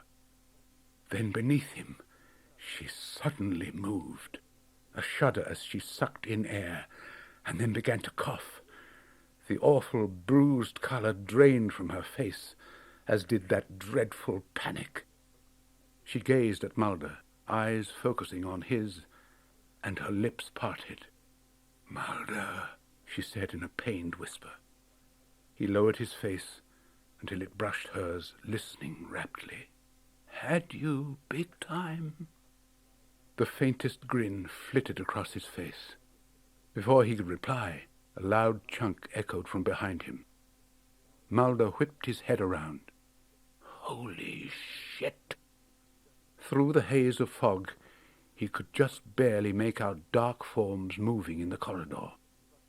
Spindly arms and legs thrust from the cryopods as their three-fingered hands beat and shattered the crumbling ice. The creatures were beginning to hatch. Mulder whirled to look the other way. The same scene greeted him, slush pouring from the pods as the creatures' powerful feet kicked holes in their icy tombs. He turned back to his partner. "Scully, reach up and grab that vent." Her mouth moved, but no words came out. With all his remaining strength, Mulder stooped and lifted her, turning to where the vent opened in the wall above them. He propped her against his shoulder and pushed her toward the vent. She grabbed it and pulled herself up, and then disappeared through the opening. Behind her, Mulder jumped and found a handhold, propelling himself by kicking at what was below.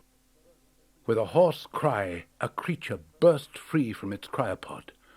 First one hand, then the other shot out, ripping through what remained of the host body. The jellied flesh slid to the floor in a grey heap as the creature grabbed at Mulder's foot. He kicked at it furiously as its claws slid down his legs. Just as it stumbled from its pod, Mulder yanked himself from its grip and in one smooth motion swung himself up and into the vent. "Keep going, Scully." They inched onwards, Mulder pushing her when she no longer had the strength to continue. At last the vent opening loomed above them, a square of pearly grey light. Mulder pushed her through and followed, gasping at the bite of cold, fresh air as he crawled forward. He looked back constantly to see if any of the creatures were following. He and Scully were in the space formed by the air pocket, where Mulder had first fallen down from the ice shelf. All around them, the ice and snow which formed the walls of the cavern were melting. Overhead, a crater-sized hole had opened, and they could see bright blue sky through the whirling mist. Mulder shakily got to his feet. Again he looked back. With an inhuman shriek, one of the creatures leaped from the vent opening, claws extending towards him. Before it could reach him, a blast of steam erupted and sent it hurtling back down. There was a low, threatening rumble. More steam curled up from the vent. With a cry, Mulder grabbed Scully by the shoulders. He threw her toward the far wall, leaping after her and covering his eyes. Behind them, a volcanic blast of steam shot from the vent they had just left, exploding upwards and melting what remained of the snowy walls. There was a deafening hiss as the blast subsided. Mulder grabbed Scully and stumbled toward where there was now a sloping embankment leading up to the surface of the ice sheet. They reached the top, Scully coughing as she caught her breath, Mulder panting heavily. Together they staggered away from the vent. They came to a small rise and clambered up it, falling often in the soft snow. When they got to its summit, they turned to look back. Below them was the ice sheet. A series of regularly spaced holes had appeared in it, and through these steam was blasting, defining the circular structure beneath. The white domed tents, dwarfed now by the gargantuan edifice under the surface. As they stared, steam from below blasted with hideous force, the sound so loud they covered their ears against it. Mulder grabbed Scully's sleeve and pulled her protectively towards him. Through the cloud of condensing steam, the ice station could just be glimpsed, like an abandoned toy village in all that waste. Suddenly the ice beneath it rippled, and without warning the entire sheet gave way. The ice station plunged downward, caving into the very center of the buried ship. As it did so, shock waves radiated outwards. The ground trembled, and the horrified Mulder realized what was happening. "We've got to run!" He dragged her after him, the two of them looking back to see where the ice shelf was collapsing. Magnificent geysers shot hundreds of feet into the air, powered by the superheated core below. Ice sheared off in an ever-expanding circle, and steam vents erupted everywhere now. They now fled through a hellish landscape of smoke and flying snow, chunks of ice, and burning debris. In the center of the collapsing shelf, a black shape appeared, resolving itself into a dome as the ice and steam burned off. The black dome grew more and more immense as they ran, struggling to outrace it. With a cry, Scully fell, arms flailing at the soft snow. Mulder yanked her back to her feet, his ears numbed by the roar of the emerging spacecraft. He grabbed her hand, but before they could flee farther, the ground beneath them sheared away. They fell, and finally landed, hard, on the flat surface of the ship. As it lifted into the air, they slid off it and down, plummeting through the air until they crashed onto the exposed ice sheet below. Ice chunks fell in a terrible rain all about them. Mulder crouched over Scully, trying to shield her from the deadly hail of debris as the vast black hull of the spacecraft continued to rise above them, so huge that it blotted out the sky. Faster and faster it rose, gaining momentum as it broke free of the frozen weight of the icy crater that had imprisoned it. Scully moaned, her face pressed down into the snow. Above her, Mulder stared awestruck as the ship lifted clear of the earth, rotating slowly as it hovered in the sky. For the first time, he could see it clearly, the network of spokes and cells that held it together, and the smooth central dome. It continued to rise, its shadow passing over the two tiny figures on the ice below. Mulder turned to watch it pass, the shadow moving like night across the snow, swallowing a small, sturdy shape in the near distance. Mulder's snow tractor. And now the craft began to glow, as with some unimaginable heat, transforming itself into pure energy. All around it the sky shimmered and pulsed, as the craft seemed to expand. And then, with a last blinding, deafening burst of energy, it disappeared into a cloud formation. Echoes of its passage rumbled across the ruined landscape. The spacecraft was gone. Mulder stared at the empty sky, then at Scully.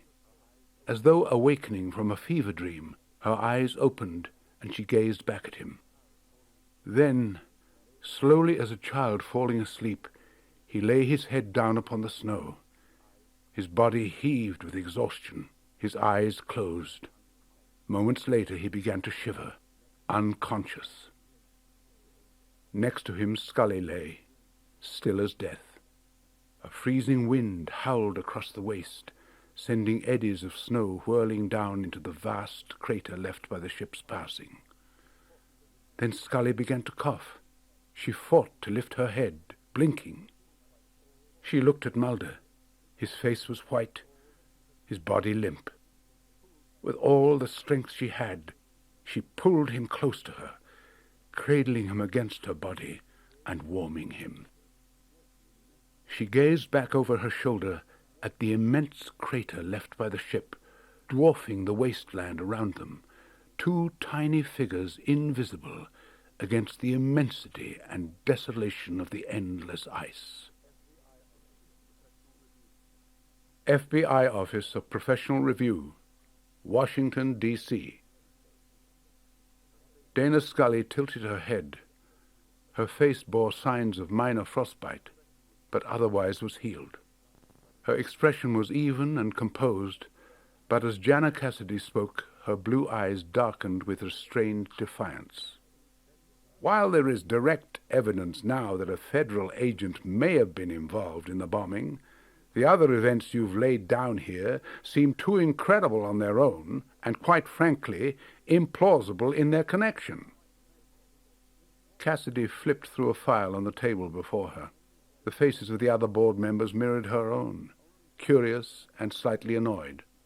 Only Walter Skinner looked uncomfortable as he shifted in his seat. "What is it you find incredible?" Scully asked coolly. Jana Cassidy suppressed a smile. "Well, where would you like me to start?" As she spoke, a black-clad figure moved silently through the Dallas field office hundreds of miles away. Grey light filtered down through small windows set high above the floor, the only illumination until a flashlight beam suddenly pricked through the darkness. The beam swung back and forth, momentarily igniting jars, shattered plastic, twisted bits of wreckage. At last it settled on a table set up with microscope and magnifying glass, where several small vials were nestled in a cardboard box. The man holding the flashlight moved quickly, silently, purposefully to the table. He was tall and gaunt-faced, his hair close-cropped. When he reached the table, he extended one gloved hand and without hesitation picked up a vial, a tiny glass bottle containing fragments of petrified bone. The man glanced at the contents, then pocketed the evidence. As quickly and quietly as he had arrived, he disappeared, and the room was dark once more. "Antarctica is a long way from Dallas, Agent Scully," Jana Cassidy continued without a beat. "I can't very well submit a report to the Attorney General that alleges the links you've made here." She picked up the file, then dropped it pointedly in front of her. "Bees and corn crops do not quite fall under the rubric of domestic terrorism." Somewhere in the wilderness west of Dallas, a seemingly endless field of corn began to blaze as a phalanx of men wielding flamethrowers began to walk slowly and purposefully along the rows. In the FBI Office of Professional Review, Scully shook her head once. "No, they don't. Most of what I find in here is lacking a coherent picture of any organization with an attributable motive." Cassidy paused and stared directly at Scully, the first sympathetic look she had given her since the proceedings had begun. "I realize the ordeal you've endured has clearly affected you, though the holes in your account leave this panel with little choice but to delete these references from our final report to the Justice Department." In an anonymous cul-de-sac, 3 unmarked tanker trucks sat beneath the blazing sun. A man in dark clothes, eyes masked by sunglasses, moved slowly alongside first one and then another of the trucks, painting bright green words and a gleaming ear of corn on the tanks. "Nature's best corn oil." "And until a time," Jana Cassidy finished smoothly, "when hard evidence becomes available that would give us cause to pursue such an investigation." As Cassidy spoke, Scully's hand slipped into her coat pocket. When the assistant director grew silent, Scully stood and approached the conference table. She removed something from her pocket and placed it in front of Jana Cassidy. "I don't believe that the FBI currently has an investigative unit qualified to pursue the evidence at hand," said Scully. Jana Cassidy frowned and picked up what the agent had set there, a tiny glass vial containing a dead bumblebee. She studied it as, without asking permission, without another word, Agent Scully headed for the exit. As the door closed behind her, Cassidy furrowed her brow and turned to Walter Skinner, her expression unreadable. "Mr. Skinner?" she asked, and waited for his reply. "Constitution Avenue, Washington, D.C." Fox Mulder sat on a park bench near the mall, reading that morning's Washington Post. When he reached a small item in the national news, his eyes widened. "Fatal hantavirus outbreak in northern Texas. Reported contained." He looked up. A figure was approaching him. When it grew closer, he saw it was Scully. He stood and handed her the newspaper. "There's a nice story on page 27. Somehow our names were left out." Scully took the paper without looking at it. Mulder went on. "They're burying it, Scully. They're going to cover it all back up and no one will know." In a state of great agitation, he spun on his heels and began to walk away. Scully followed him. "You're wrong, Mulder," she said. "I just told everything I know to OPR." Mulder stopped and looked at her dubiously. "Everything you know?" Scully nodded, and they began to walk again. "What I experienced. The virus. How it's been spread by bees from pollen in transgenic corn crops." "And the flying saucer," he broke in mockingly, "with the infected bodies and its little unscheduled departure from the polar ice cap?" Scully looked at him grudgingly. "I admit I'm still less than clear on that, on what exactly I saw, and its purpose." Mulder halted and turned to her. "That doesn't matter, Scully," he said. "They're not going to believe you. Why would they? If it can't be programmed, catalogued, or easily referenced." "I wouldn't be so sure, Mulder," said Scully. Mulder's anger had turned to intense impatience. "How many times have we been here, right here, grasping at the unbelievable truth? You're right to leave. You should get away from me, as far as you can." "You asked me to stay," Scully said challengingly. "I said you didn't owe me anything," countered Mulder. "Especially not your life. Go be a doctor, Scully." Scully shook her head. "I will, but I'm not going anywhere." Mulder's eyes narrowed as she went on. "This illness, whatever it is, has a cure. You held it in your hand." She took his hand and gazed up at him. "If I quit now, they win." They stood without speaking. In the distance, the cigarette-smoking man sat in a nondescript car, his grim, dread stare focused on them. He took a last puff on his cigarette and flicked it onto the street. The car's electric window rolled up, and he drove off. Fum Tatooine, Tunisia. Early morning heat shimmered above the rows of corn stretching endlessly toward the horizon. In the near distance, a man in traditional Arab garb led a second man in a dark suit through the green and golden stalks. "Mr. Strughold!" the Arab shouted. "Mr. Strughold!" Conrad Strughold emerged from the rows of corn. At sight of the man behind the Arab, Strughold's eyes narrowed very slightly. "You look hot and miserable," said Strughold evenly. "Why have you travelled all this way?" The cigarette-smoking man stared at him coolly. "We have business to discuss." "We have regular channels," said Strughold. "This involves Mulder," said the cigarette-smoking man.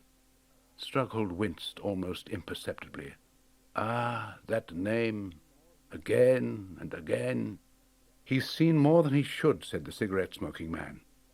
Strughold made a dismissive gesture. "What has he seen?" "Of the whole he has seen but pieces." "He's determined now," insisted the cigarette-smoking man. "Reinvested." "He is but one man. One man alone cannot fight the future." The cigarette-smoking man held something out to Strughold.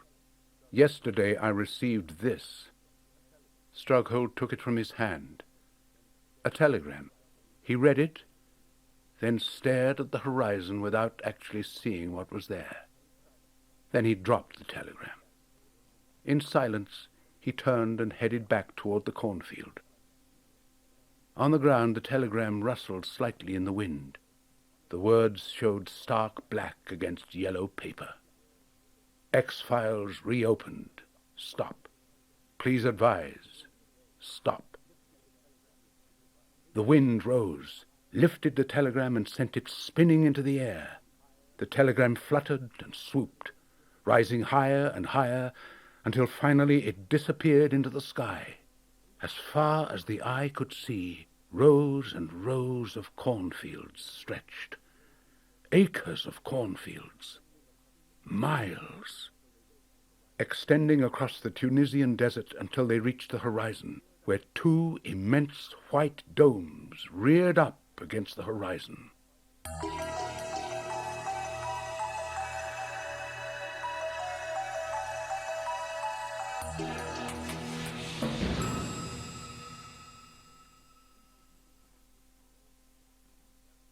We hope you've enjoyed this program from Harper Audio.